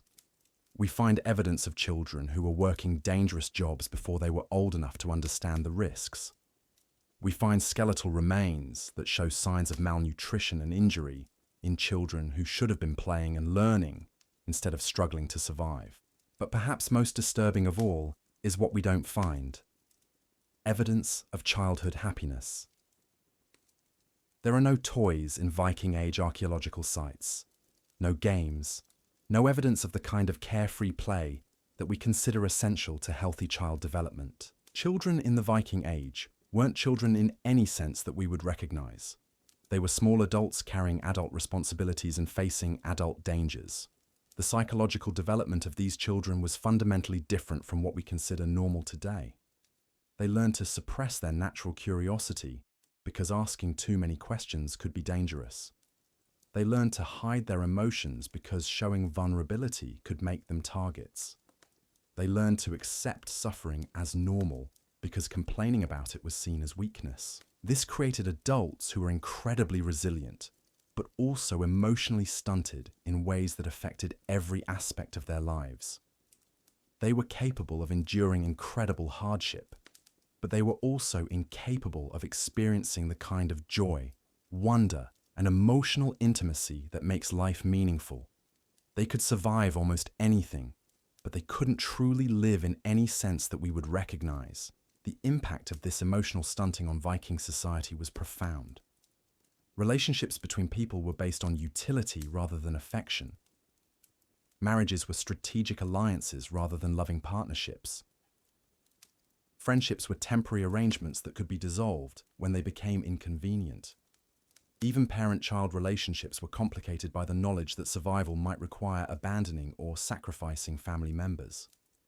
This emotional isolation created a society where everyone was fundamentally alone, where trust was impossible, and where the kind of deep human connections that give life meaning were seen as dangerous vulnerabilities. People lived their entire lives without ever experiencing the kind of love, support, and emotional intimacy that we consider basic human needs. But here's what makes this even more tragic. The people of the Viking Age were capable of these deeper emotions. The sagas are filled with stories of love, loyalty, and friendship that reveal the same emotional depths that we experience today. But these emotions were seen as weaknesses that had to be suppressed, as vulnerabilities that enemies could exploit, as luxuries that few could afford. The psychological toll of suppressing these natural human emotions was enormous. People lived with a constant sense of emptiness, a feeling that something essential was missing from their lives. They knew that they were capable of deeper connections, but they also knew that pursuing them could be deadly. This created a form of spiritual suffering that was perhaps even more brutal than the physical hardships they endured. And this emotional isolation affected every aspect of Viking society. Art became focused on violence and death rather than beauty and love. Literature became filled with stories of betrayal and revenge rather than hope and redemption. Religion became centered on appeasing angry gods rather than finding meaning and purpose in life. The cultural productions of the Viking Age reflect this emotional barrenness in disturbing ways. The epic poems and sagas that we admire today for their literary merit are actually documents of a society that had lost touch with its own humanity. They celebrate violence, glorify revenge, and treat love and compassion as weaknesses to be overcome rather than virtues to be cultivated. But let's talk about something that reveals even more about the brutality of Viking Age life: the treatment of the elderly and the way that aging was viewed in this harsh society. In our modern world, we generally believe that people deserve respect and care throughout their lives, that age brings wisdom and experience that should be valued, and that the elderly deserve dignity and support in their final years. But in the Viking Age, aging was seen as a process of becoming increasingly useless and burdensome. As people grew older and less capable of contributing to their community's survival, they were seen as liabilities rather than assets. This created a society where the elderly lived in constant fear of being abandoned, where aging was not just a physical process, but a social death sentence. The archaeological evidence reveals the horrifying reality of what happened to elderly people who could no longer contribute to their communities. We find burial sites where elderly individuals show signs of having been deliberately neglected, starved, or even killed when they became too much of a burden. We find evidence of elderly people who were abandoned during harsh winters, left to die alone, rather than consuming precious resources. But perhaps most disturbing is the evidence of how this treatment affected the elderly themselves. Many accepted their fate with a resignation that reveals how deeply the brutal pragmatism of Viking society had penetrated their consciousness. They understood that their lives had value only as long as they could contribute to community survival, and they accepted that their deaths were necessary for the survival of younger, more productive members of society. The psychological impact of living in a society where aging meant becoming expendable affected everyone, not just the elderly. Young people lived with the knowledge that their own future was uncertain, that they too would someday become burdens who might be abandoned or killed. This created a society where no one could plan for old age, where the natural human desire to build for the future was constantly undermined by the knowledge that the future might not exist. The concept of wisdom and experience, which we value today, was largely meaningless in a society where survival depended on physical strength and the ability to adapt to constantly changing conditions. The knowledge and skills that elderly people had accumulated over their lifetimes were often seen as outdated and irrelevant in a world where the rules of survival were constantly shifting. This devaluation of age and experience created a society that was constantly repeating the same mistakes, constantly having to relearn lessons that had been learned and forgotten countless times before. The institutional memory that comes from respecting and learning from the elderly was lost, making it impossible for communities to build on the achievements of previous generations. But the treatment of the elderly also reveals something important about the Viking Age mindset: the complete absence of what we would consider basic human dignity. The idea that people have inherent worth regardless of their productivity was foreign to a society that had developed under conditions of extreme scarcity and constant threat. In a world where resources were always limited and survival was always uncertain, the luxury of treating unproductive members with dignity was simply impossible. This utilitarian approach to human life affected every aspect of Viking society. People weren't valued for who they were, but for what they could contribute. Relationships weren't based on love or affection, but on mutual benefit. Communities weren't held together by shared values or common purpose, but by the practical necessity of cooperation for survival. The psychological impact of living in such a utilitarian society was profound. People learned to see themselves and others as resources to be used rather than as individuals with inherent worth. They learned to suppress their natural empathy and compassion because these emotions were seen as impediments to making the hard choices that survival required. This commodification of human life made it easier for Viking society to justify not just the abandonment of the elderly, but also the enslavement of captured enemies, the sacrifice of individuals for religious purposes, and the casual violence that characterized daily life. When people are seen as resources rather than as individuals with inherent dignity, almost any form of cruelty becomes justifiable. But let's explore another aspect of Viking Age brutality that we haven't fully examined: the reality of disease and the complete absence of anything resembling modern healthcare. In our world, we take for granted that medical care is available when we need it, that diseases can be treated, and that suffering can be relieved. But in the Viking Age, disease was a constant threat that could strike without warning and kill without mercy. The archaeological record reveals the horrifying reality of what it meant to be sick in the Viking Age. We find evidence of people who lived for years with painful conditions that could have been easily treated today. We find skeletal remains that show signs of infections that had been ongoing for months or even years. We find evidence of people who died from diseases that we now consider minor inconveniences. But perhaps most disturbing is the evidence of how disease affected not just individuals, but entire communities. Epidemic diseases could wipe out entire settlements, leaving behind only empty buildings and mass graves. The psychological impact of watching your friends, family, and neighbors die from mysterious illnesses was devastating, creating a sense of helplessness and despair that affected everyone who survived. The medical treatments that were available were often more horrifying than the diseases themselves. Archaeological evidence reveals that Viking Age medical practitioners used methods that would be considered torture by modern standards. Surgery was performed without anesthesia, using crude tools that were often contaminated. Treatments were based on superstition and folk beliefs rather than scientific understanding. But here's what makes this even more brutal. The medical system was designed around the assumption that most patients wouldn't survive. This meant that treatments were often focused on determining whether someone was worth saving rather than actually trying to heal them. The triage system wasn't about prioritizing the most treatable cases. It was about prioritizing the most valuable community members. The psychological impact of living in a world where medical care was so limited and brutal affected everyone. People lived with the knowledge that any illness, any injury, any sign of weakness could mean death. This created a society where people were afraid to admit when they were sick or injured, which often made their conditions worse. The absence of effective medical care also meant that childbirth was incredibly dangerous for both mothers and babies.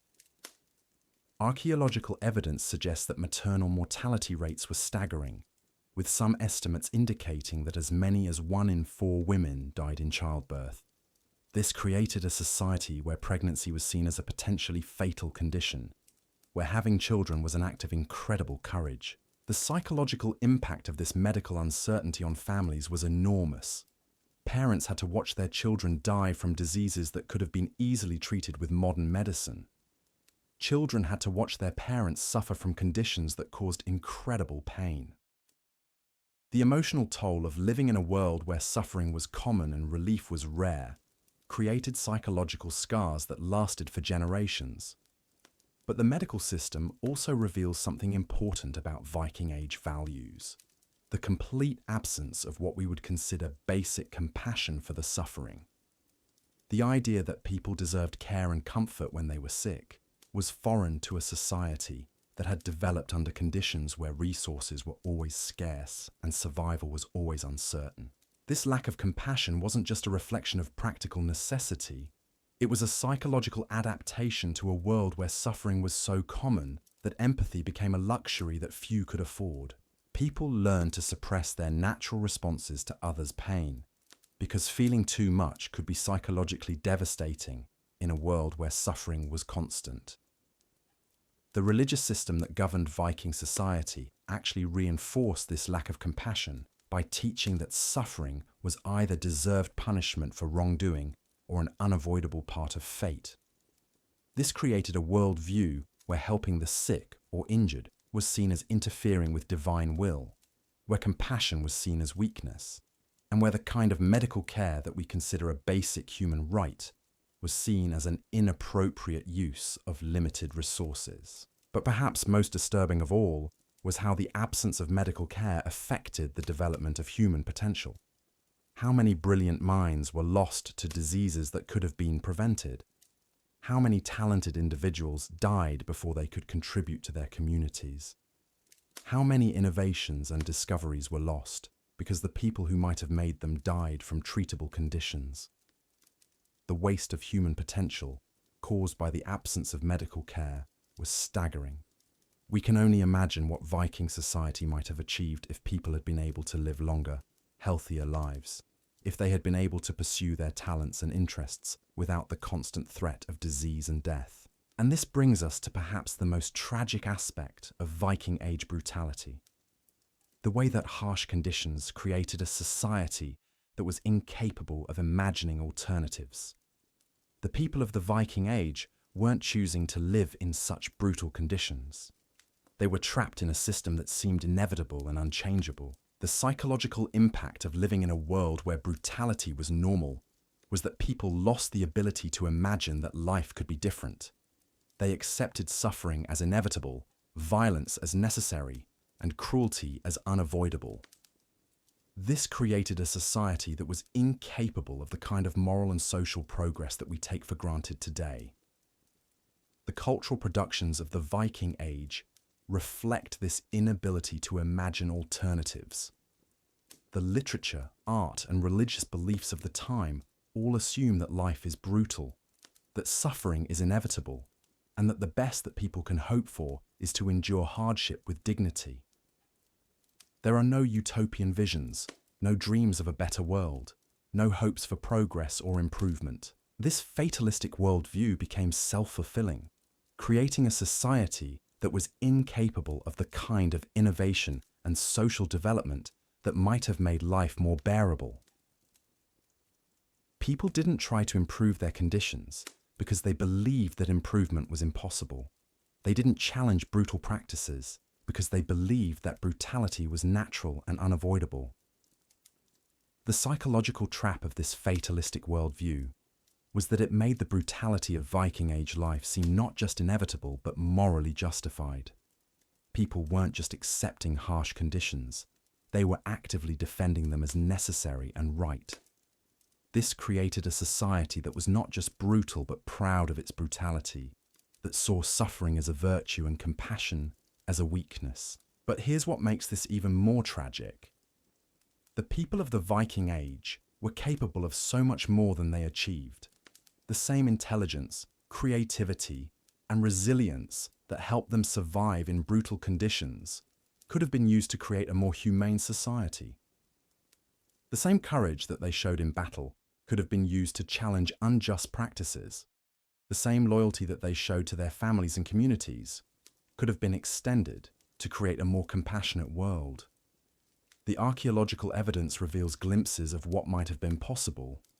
We find evidence of communities that were beginning to develop more humane practices, of individuals who were trying to create better conditions for their families, of innovations that could have made life more bearable. But these glimpses of progress were almost always cut short by the harsh realities of survival in such a brutal world. The legacy of Viking Age brutality extended far beyond the medieval period. The psychological adaptations that people developed to survive in such harsh conditions were passed down through generations, creating cultural patterns that persisted long after the environmental and social conditions that had created them had changed. The acceptance of violence, the suppression of empathy, the utilitarian approach to human life, all of these became embedded in cultural traditions that affected how people thought about themselves and others for centuries to come. But understanding the full extent of Viking Age brutality also helps us appreciate how far human civilization has come. The progress that we've made in developing concepts of human rights, dignity, and compassion isn't just a luxury made possible by our material prosperity. It's a fundamental achievement of human moral development that should never be taken for granted. The Viking Age shows us what happens when human societies are pushed to their limits, when survival becomes so difficult that people are forced to suppress their natural compassion and empathy. It shows us the psychological and social costs of living in a world where brutality is seen as necessary and inevitable. But it also shows us the incredible resilience of the human spirit, the ability of people to endure unimaginable hardship, and still find ways to create meaning and beauty in their lives. The story of the Viking Age is ultimately a story about the human capacity for both cruelty and courage, about the ways that environmental and social conditions can shape human behavior, and about the incredible progress that our species has made in creating more humane and compassionate societies. Understanding this history helps us appreciate not just how brutal life once was, but how much courage and wisdom it has taken to create the world we live in today. And yet, as we'll discover in the next part of our exploration, even the brutality we've examined so far represents only a fraction of the full horror of what daily existence meant for the vast majority of people living during the Viking Age. The systematic dehumanization, the casual acceptance of suffering, and the complete absence of what we would consider basic human dignity created a world that was brutal beyond our ability to fully comprehend. The depths of this dehumanization become even more apparent when we examine how Viking Age society treated mental and physical disabilities. In our modern world, we've developed support systems, medical interventions, and social programs designed to help people with disabilities live fulfilling lives. We recognize that disability doesn't diminish someone's humanity or their right to dignity and care. But in the Viking Age, disability was seen as a mark of divine displeasure, a sign that the gods had abandoned someone, or evidence that they possessed some fundamental flaw that made them unworthy of life. Children born with physical deformities were often killed immediately, not out of cruelty, but because keeping them alive was seen as a threat to the entire community's survival. The archaeological record reveals the horrifying reality of how disabled individuals were treated. We find evidence of people with disabilities who were deliberately isolated from their communities, forced to live on the margins of society where they struggled to survive without support. We find burial sites where disabled individuals were interred without the grave goods that would have been given to other community members, suggesting that even in death they were seen as less worthy than others. But perhaps most disturbing is the evidence of how families were forced to make impossible choices about disabled relatives. Archaeological sites reveal hidden caches where families buried disabled family members in secret, suggesting that they were killed by their own relatives who couldn't afford to care for them. The psychological trauma of having to kill your own child or sibling because their disability made them a burden reveals the true horror of living in a world where compassion was a luxury few could afford. The treatment of mental illness was equally horrifying. People who showed signs of what we would now recognize as depression, anxiety, or post-traumatic stress were often seen as possessed by evil spirits or cursed by the gods. The treatments for mental illness were designed not to heal, but to drive out the supernatural forces that were believed to be causing the condition. These treatments included prolonged isolation, starvation, physical torture, and exposure to extreme conditions. The goal wasn't to help the person recover. It was to make their suffering so intense that the evil spirits would abandon them. Many people died from these treatments, but their deaths were seen as evidence that the evil had been successfully driven out rather than as failures of the healing process. The concept of mental illness as a medical condition that deserved treatment and compassion was completely foreign to Viking Age society. Instead, mental illness was seen as a moral failing, a sign of weakness, or evidence of supernatural corruption. This created a society where people who were suffering from psychological trauma were not only denied help, but were actively persecuted and punished for their conditions. The psychological impact of living in a society where mental illness was stigmatized and punished affected everyone. People learned to hide their emotional struggles, to suppress their psychological pain, and to pretend that they were unaffected by the constant trauma and violence around them. This created a society where authentic emotional expression was dangerous and where psychological healing was impossible. But the treatment of disabled individuals also reveals something important about the Viking Age economy and social structure. In a world where every person had to contribute to community survival, anyone who couldn't work was seen as a drain on limited resources. This wasn't just practical necessity, it was a fundamental worldview that saw human worth as entirely dependent on productive capacity.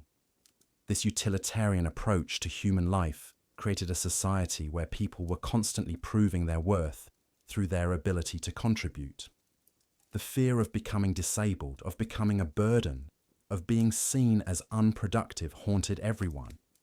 People pushed themselves to work even when they were injured or sick, often making their conditions worse, because they knew that showing weakness could mean abandonment or death.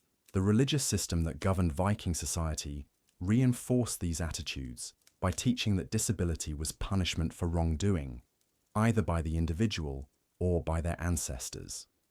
This created a worldview where disabled people were not just burdens, but were actually deserving of their suffering. The idea that they might deserve compassion or care was seen as interfering with divine justice.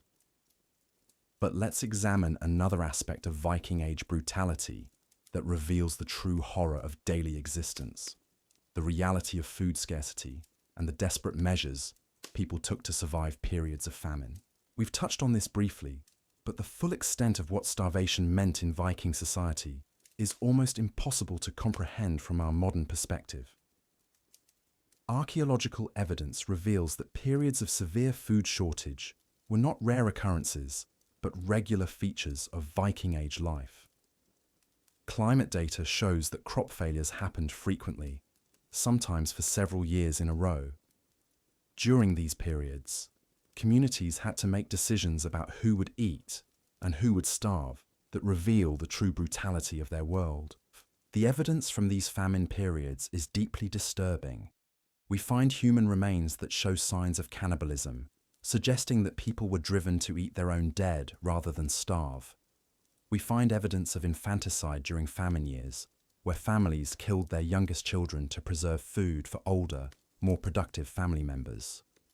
We find burial sites where entire families died together, apparently choosing death over the horror of having to decide which family members would survive. But perhaps most horrifying is the evidence of how these famines affected social relationships. Archaeological sites reveal that during severe food shortages, communities would sometimes turn on their weakest members, driving them away or killing them to preserve resources for the strong. The elderly, the disabled, and the sick were often the first to be abandoned when food became scarce. The psychological impact of living through these famines was devastating. People who survived had to live with the knowledge that they had watched their loved ones die, that they had made impossible choices about who deserved to live, and that they might have to make those choices again in the future. This created a society where human relationships were always provisional, where love was always tempered by the knowledge that survival might require abandoning those you cared about. The methods that people used to survive during famines reveal the desperation that characterized Viking Age life. Archaeological evidence shows that people ate things that we would consider inedible: leather, bark, grass, and even dirt mixed with whatever organic matter they could find. They would boil bones repeatedly to extract every possible bit of nutrition, and they would eat the bones themselves when nothing else was available. The physical effects of chronic malnutrition were severe and long-lasting. Skeletal remains from the Viking Age show evidence of stunted growth, dental problems, and bone diseases that were caused by poor nutrition. These physical effects weren't just temporary, they affected people for their entire lives, making them more susceptible to disease and injury. But the psychological effects of chronic hunger were perhaps even more devastating. People who lived through repeated famines developed what we would now recognize as symptoms of trauma: hypervigilance about food, hoarding behaviors, and an inability to trust that resources would be available in the future. These psychological adaptations helped people survive famines, but they also made it impossible for them to enjoy periods of abundance when they occurred. The social effects of chronic food scarcity were equally profound. Communities that had experienced severe famines often became more violent and competitive, as people learned that cooperation and sharing could be fatal when resources were extremely limited. Trust between community members was eroded by the knowledge that anyone might become a competitor for scarce resources. The religious system that governed Viking society incorporated these harsh realities by teaching that suffering was inevitable and that the gods rewarded those who endured hardship without complaint. This created a worldview where famine was seen not as a tragedy to be prevented, but as a test of character to be endured. The idea that communities should work together to prevent or mitigate famines was foreign to a society that saw suffering as a natural and necessary part of life. But let's talk about something that might be even more disturbing than the famines themselves: the way that the constant threat of starvation affected how people thought about food and eating. In our modern world, food is often associated with pleasure, celebration, and social bonding. We eat together as families. We celebrate special occasions with elaborate meals, and we use food as a way of expressing love and care for others. But in the Viking Age, food was primarily associated with survival, competition, and anxiety. Meals weren't social occasions. They were opportunities to consume as much nutrition as possible before it was gone. The constant fear of future scarcity made it impossible for people to enjoy eating, even when food was relatively abundant. The psychological impact of this relationship with food affected every aspect of daily life. People couldn't relax and enjoy meals because they were always calculating how much food was left, how long it would last, and whether they were eating too much. This created a society where one of the most basic human pleasures, eating, was transformed into a source of constant stress and anxiety. The social rituals around food in Viking society reflect this harsh reality. Archaeological evidence suggests that meals were often silent affairs where people focused entirely on eating rather than socializing.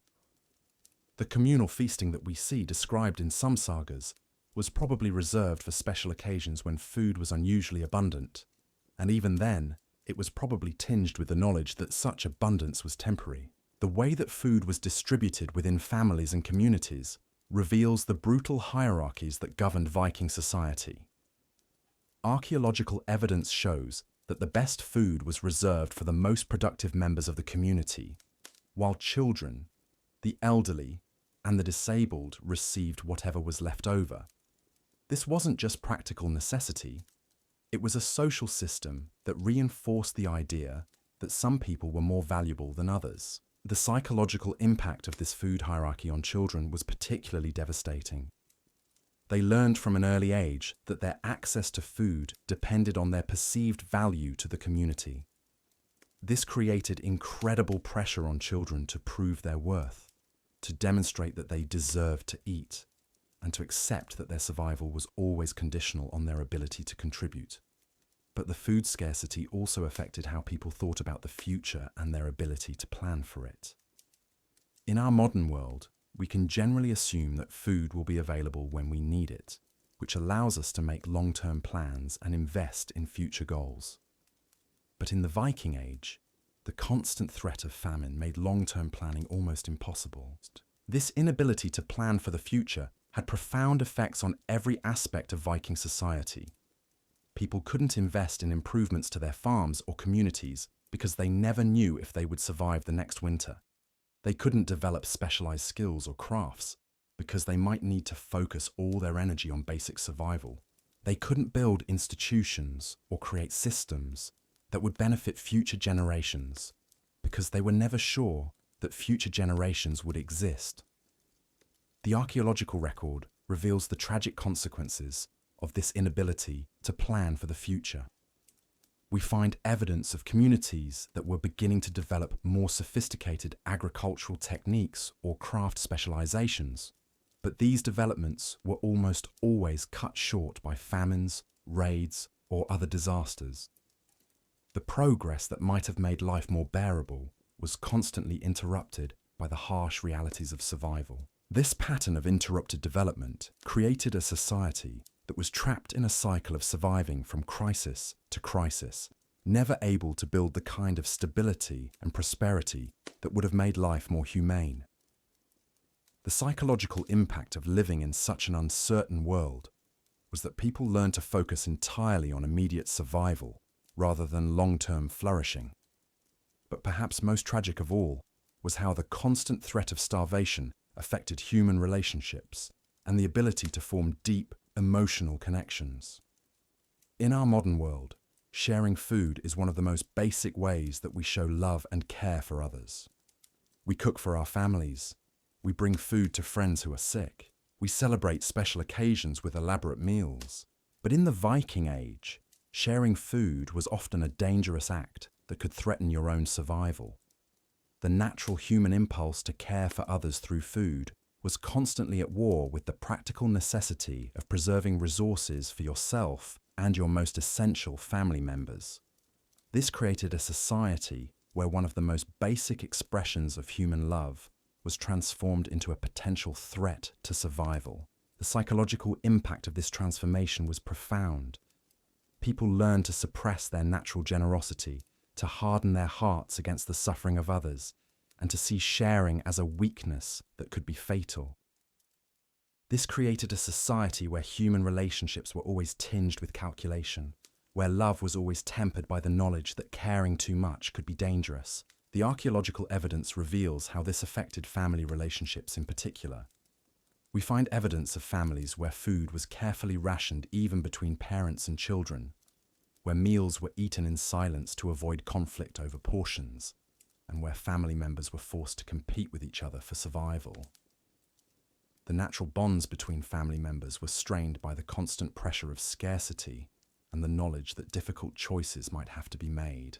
But the impact of food scarcity extended beyond individual families to entire communities. The social bonds that held communities together were constantly tested by the need to make decisions about resource allocation during times of shortage. Communities that had lived peacefully for generations could be torn apart by famines that forced them to choose between members. The legal and social systems that governed Viking communities were designed around the assumption that resources would always be scarce and that difficult choices would have to be made. Laws existed that made it legal to abandon or exile community members who were seen as burdens during times of shortage. Social customs reinforced the idea that individual survival was less important than community survival. But here's what makes this even more tragic. The archaeological evidence suggests that many of the famines that devastated Viking communities could have been prevented or mitigated with better planning, cooperation, and resource management. Communities that worked together to store food, share resources, and support their most vulnerable members were often able to survive shortages that destroyed more competitive communities. This suggests that the brutality of Viking Age life wasn't entirely inevitable. It was partly the result of social and cultural choices that prioritized individual survival over collective welfare. The same intelligence and creativity that helped Vikings survive in harsh conditions could have been used to create more sustainable and humane communities. But the psychological adaptations that people developed to survive in conditions of extreme scarcity made it difficult for them to imagine or implement alternative approaches. The mindset that saw sharing as dangerous, cooperation as weakness, and compassion as a luxury became so deeply embedded in Viking culture that it persisted even when conditions might have allowed for more humane approaches. The legacy of these psychological adaptations extended far beyond the Viking Age itself. The cultural patterns that developed in response to extreme scarcity, the emphasis on individual survival, the acceptance of inequality, the suppression of empathy, became embedded in cultural traditions that affected how people thought about themselves and others for centuries to come. But understanding the full extent of how food scarcity affected Viking society also helps us appreciate the progress that human civilization has made in creating more secure and sustainable food systems. The abundance that we take for granted today isn't just a result of technological advancement. It's also the result of social and cultural changes that have made cooperation and sharing possible on a scale that would have been unimaginable in the Viking Age. The story of food scarcity in Viking society is ultimately a story about human resilience and the costs of survival under extreme conditions. It shows us what happens when people are forced to make impossible choices, when natural human compassion conflicts with practical necessity, and when the basic requirements of survival transform the most fundamental aspects of human relationships. But it also shows us that even under the most brutal conditions, people found ways to maintain their humanity, to care for others when possible, and to create meaning and beauty in their lives. The archaeological record reveals not just evidence of suffering and scarcity, but also evidence of people who shared what little they had, who cared for the vulnerable when they could, and who found ways to celebrate life even in the midst of constant hardship. This resilience in the face of impossible odds is perhaps the most remarkable aspect of the Viking Age. It shows us that human beings are capable of enduring almost anything, that the human spirit can survive even the most brutal conditions, and that people can find ways to create hope and meaning, even when their world seems designed to crush both. Understanding this history helps us appreciate not just how far we've come, but also how much courage and wisdom it has taken to create societies where basic human needs can be met, where compassion is possible, and where people can plan for the future with some confidence that their efforts will not be in vain. The Viking Age shows us both the worst and the best of human nature, the capacity for incredible cruelty and the capacity for incredible resilience. It shows us what happens when societies are pushed to their absolute limits, and it shows us the price that people pay when survival becomes the only goal that matters. But most importantly, it shows us that the progress we've made in creating more humane and sustainable societies is not inevitable or permanent. The same conditions that created the brutality of the Viking Age could emerge again if we're not careful to protect and nurture the social and cultural achievements that make compassion and cooperation possible. The lessons of the Viking Age are not just historical curiosities, they're warnings about what can happen when societies break down, when resources become scarce, and when people are forced to choose between their humanity and their survival. Understanding these lessons helps us appreciate what we have, protect what we've achieved, and work to create a world where such impossible choices never have to be made again. The psychological scars left by this constant struggle for survival created patterns of behavior that would seem almost incomprehensible to us today. Imagine living in a world where every act of kindness could be interpreted as weakness, where showing mercy to an enemy might be seen as betraying your own community, where the very emotions that make us human had to be suppressed because they could get you killed. This emotional suppression wasn't just individual, it was systematic, woven into the very fabric of how children were raised and how communities functioned. Viking Age parents didn't have the luxury of protecting their children's innocence. Instead, they had to prepare them for a world where survival depended on being harder, more ruthless, and more emotionally detached than their enemies. The archaeological evidence reveals how this played out in daily life. We find children's graves where young bodies show signs of violence, suggesting that even children were expected to participate in the brutal realities of their world. We find evidence of toys that were actually miniature weapons, designed to teach children about combat rather than play. We find burial sites where families chose to die together rather than face the horror of watching their children grow up in such a harsh world. But here's what makes this even more disturbing. The children who survived this upbringing often became adults who were incapable of the kind of emotional intimacy that we consider essential to human happiness. They learned to see vulnerability as dangerous, love as weakness, and compassion as a luxury that could cost them their lives. This created generations of people who were incredibly tough but also incredibly isolated, surrounded by others but fundamentally alone. The impact of this emotional isolation on Viking society was profound. It created communities where people lived side by side, but never truly trusted each other, where families were held together by practical necessity rather than emotional bonds, where friendships were temporary alliances that could be dissolved when circumstances changed. The kind of deep human connections that give life meaning were seen as dangerous vulnerabilities that enemies could exploit. This psychological adaptation to brutality also affected how people understood their own suffering. In our modern world, we generally believe that suffering is something to be minimized, that people deserve help when they're in pain, and that emotional healing is important for human well-being. But in the Viking Age, suffering was seen as inevitable, character building, and even divinely ordained.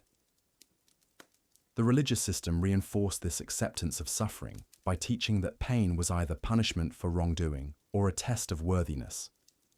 This created a worldview where seeking help for emotional pain was seen as weakness, where complaining about suffering was seen as failure, and where the kind of psychological healing that we consider essential was seen as self-indulgence. The sagas and epic poems that survive from this period reveal how deeply this acceptance of suffering penetrated Viking consciousness. These stories don't just describe brutal events, they celebrate them. They glorify characters who endure incredible pain without complaint, who sacrifice everything for honor, and who choose death over what they see as shameful compromise. These weren't just entertainment. They were instruction manuals for how to live in a world where brutality was normal. But let's talk about something that reveals even more about the psychological toll of Viking Age life. The complete absence of what we would consider privacy or personal space. In our modern world, we take for granted that we can retreat to our own rooms, that we can have private conversations, that we can process our emotions without constant observation from others. But in the Viking Age, privacy was a luxury that few could afford. Most people lived in single-room dwellings with their entire extended family, where every conversation could be overheard, every emotion was visible, and every moment was shared with others. The psychological pressure of never being alone, never being able to express vulnerability without witnesses, never being able to process trauma in private was enormous. The archaeological evidence reveals how this lack of privacy affected people's mental health. We find evidence of people who carved small hiding places in their homes, tiny spaces where they could retreat for a few moments of solitude. We find evidence of people who walked long distances from their communities, apparently seeking the kind of solitude that was impossible to find at home. We find evidence of people who chose to live as hermits, abandoning their communities entirely rather than continuing to live without privacy. The absence of privacy also meant that mental illness, emotional breakdown, and psychological trauma were always public spectacles. People who were struggling with the psychological effects of violence, loss, or trauma couldn't hide their suffering. This created enormous pressure to maintain a facade of strength, even when people were falling apart inside. The social consequences of this lack of privacy were profound. It created communities where everyone knew everyone else's business, where personal struggles became public knowledge, and where any sign of weakness could become a target for exploitation. People learned to hide their true feelings, to present facades of strength and competence even when they were dying inside, and to suppress their natural responses to trauma and loss. But the lack of privacy also affected how people formed relationships and processed their emotions. In our modern world, we often work through our problems by talking to trusted friends or family members in private. But in the Viking Age, such private conversations were nearly impossible. This meant that people had to process their trauma and emotions largely alone, without the kind of social support that we consider essential for mental health. The psychological impact of this isolation was devastating. People who experienced trauma had no safe space to process their emotions, no trusted confidants to help them work through their pain. and no privacy to grieve their losses. This created a society where psychological healing was nearly impossible, where trauma accumulated over time, and where people often broke down under the weight of unexpressed emotion. The religious system that governed Viking society offered some outlet for emotional expression, but even this was limited and often dangerous. Religious ceremonies could provide a socially acceptable way to express grief, anger, or fear, but they also required people to conform to specific cultural expectations about how emotions should be expressed. People who grieved too much, who showed too much fear, or who expressed emotions in ways that were seen as inappropriate could face social ostracism or worse. The absence of privacy also affected how people understood their own identity and self-worth. In our modern world, we often develop our sense of self through private reflection, through moments of solitude, where we can think about our experiences and figure out who we are. But in the Viking Age, such private reflection was nearly impossible.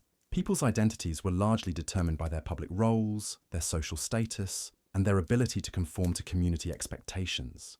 This lack of private space for self-reflection created a society where people often had little understanding of their own inner lives.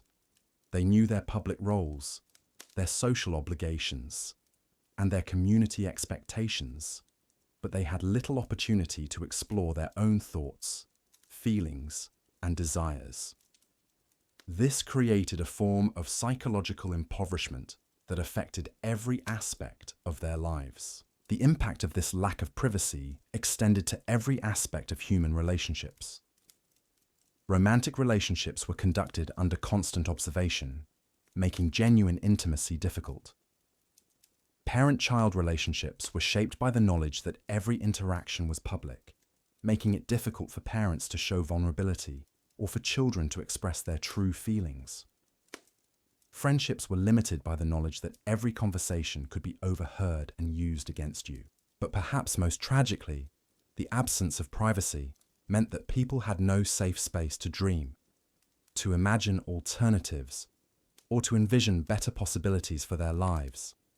The kind of private reflection that often leads to innovation, creativity, and social progress was nearly impossible in a world where every moment was observed and every thought was potentially dangerous. The psychological toll of living under such constant observation was enormous. People developed what we would now recognize as symptoms of chronic stress, hypervigilance, emotional numbing, and an inability to relax or feel safe. These symptoms weren't just temporary responses to specific threats. They were permanent psychological adaptations to a world where privacy was impossible and observation was constant. The archaeological evidence reveals how this psychological stress affected people's physical health as well. We find skeletal remains that show signs of chronic stress, including damage to bones and teeth, that was caused by the constant tension of living under observation. We find evidence of people who died young from stress-related illnesses, their bodies worn out by the psychological pressure of never being able to relax. But the absence of privacy also reveals something important about the nature of community in Viking society. While we might think of communities as sources of support and comfort, in the Viking Age, communities were often sources of stress and surveillance. People lived in close proximity not by choice, but by necessity, and the intimacy that this created was often uncomfortable and oppressive rather than supportive. The social bonds that held Viking communities together were based more on mutual surveillance and control than on genuine affection or shared values. People watched each other constantly, not out of care, but out of suspicion. They knew each other's business, not because they were interested, but because privacy was impossible. This created communities that were held together by fear and obligation rather than love and mutual support. The psychological impact of living in such communities was that people learned to see others as threats rather than allies. They developed defensive mechanisms that protected them from exploitation, but also prevented them from forming the kind of deep connections that make life meaningful. They learned to be suspicious of kindness, to interpret generosity as manipulation, and to see vulnerability as a weakness that could be exploited. But let's examine another aspect of Viking Age brutality that we haven't fully explored, the reality of what it meant to be a child in this harsh world. We've touched on this briefly, but the full extent of childhood trauma in Viking society is almost impossible to comprehend from our modern perspective. Children in the Viking Age weren't just exposed to violence and hardship, they were systematically traumatized as part of their education. The process of turning children into adults who could survive in such a brutal world required breaking down their natural compassion, their innate trust, and their childlike wonder about the world. The archaeological evidence reveals how this systematic traumatization affected children's development. We find evidence of children who were forced to participate in violent rituals, who were required to witness executions and torture, and who were expected to show no emotional response to suffering. We find burial sites where children were interred with weapons, suggesting that even young people were expected to be ready for violence at any moment. But perhaps most disturbing is the evidence of how children were used as tools of war and intimidation. Archaeological sites reveal that children were sometimes forced to participate in raids, not as warriors, but as psychological weapons designed to demoralize enemies. The sight of children engaging in violence was apparently so shocking that it could break the will of adult defenders. The psychological impact of this systematic traumatization on children was devastating. They learned from their earliest years that the world was a dangerous place where only the strong survived, where showing weakness could be fatal, and where violence was not only acceptable, but necessary.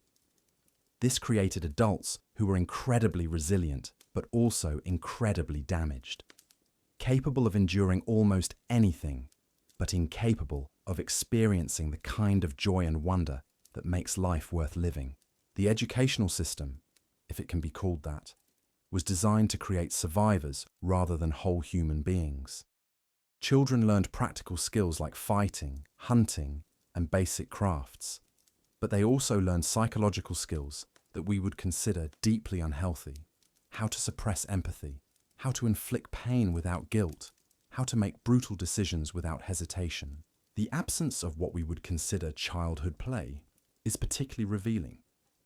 Archaeological sites from the Viking Age contain almost no evidence of toys, games, or other artifacts associated with childhood enjoyment. Instead, we find miniature weapons, practice tools, and other objects designed to prepare children for adult responsibilities. This suggests that the concept of childhood as a time of innocence and play was completely foreign to Viking society.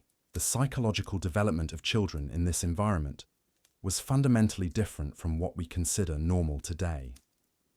They learned to compartmentalize trauma, to suppress emotional responses that might be seen as weakness, and to accept suffering as inevitable. This created adults who were incredibly tough, but also emotionally stunted, capable of enduring incredible hardship, but incapable of experiencing the full range of human emotions.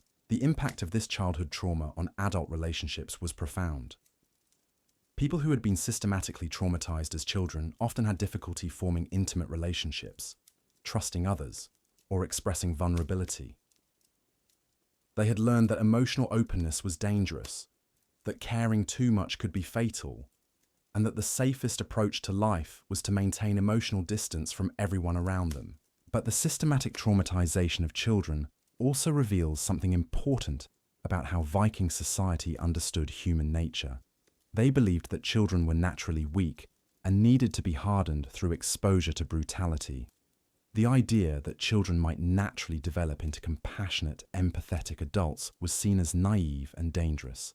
Instead, they believed that creating functional adults required deliberately breaking down children's natural tendencies toward kindness and trust. This belief system created a cycle of trauma that was almost impossible to break. Adults who had been traumatized as children became parents who traumatized their own children, believing that they were preparing them for the harsh realities of life. Each generation passed on the psychological damage of the previous generation, creating a culture where trauma was not just common but expected. The religious system that governed Viking society reinforced this cycle by teaching that suffering was character building, that hardship was divinely ordained, and that people who hadn't endured trauma were somehow inferior or unprepared for life. This created a worldview where traumatizing children was seen not as abuse, but as necessary preparation for adulthood. The archaeological evidence reveals how this cycle of trauma affected entire communities. We find evidence of settlements where violence was so common that it was apparently considered normal, where children grew up surrounded by evidence of brutality, and where trauma was so pervasive that it shaped every aspect of daily life. But perhaps most tragically, the systematic traumatization of children meant that entire generations grew up without ever experiencing the kind of love, safety, and nurturing that we consider essential for healthy development. They learned to survive, but they never learned to thrive. They learned to endure, but they never learned to enjoy. They learned to exist, but they never learned to truly live. The psychological impact of this deprivation extended far beyond individual suffering. It created a society where the full potential of human creativity, compassion, and intelligence was never realized. Children who might have become artists, healers, or innovators were instead shaped into warriors, survivors, and competitors. The loss of human potential was staggering, representing not just individual tragedies, but a collective impoverishment of human possibility. The legacy of this systematic childhood trauma extended far beyond the Viking Age itself. The psychological patterns that developed in response to such early traumatization became embedded in cultural traditions that affected how people raised their children for centuries to come. The belief that children needed to be hardened through exposure to brutality, that kindness was weakness, and that survival required suppressing natural human compassion became part of the cultural DNA that shaped how people understood child rearing for generations. But understanding the full extent of childhood trauma in Viking society also helps us appreciate the progress that human civilization has made in understanding child development and protecting children from unnecessary suffering. The recognition that children need love, safety, and nurturing to develop into healthy adults isn't just a modern luxury. It's a fundamental insight into human nature that has taken centuries to develop and implement. The story of childhood in the Viking Age is ultimately a story about the costs of survival under extreme conditions. It shows us what happens when societies are so focused on creating survivors that they forget to create human beings, when the requirements of survival become so demanding that they destroy the very humanity they're meant to preserve. But it also shows us the incredible resilience of children and the human capacity to endure even the most brutal conditions.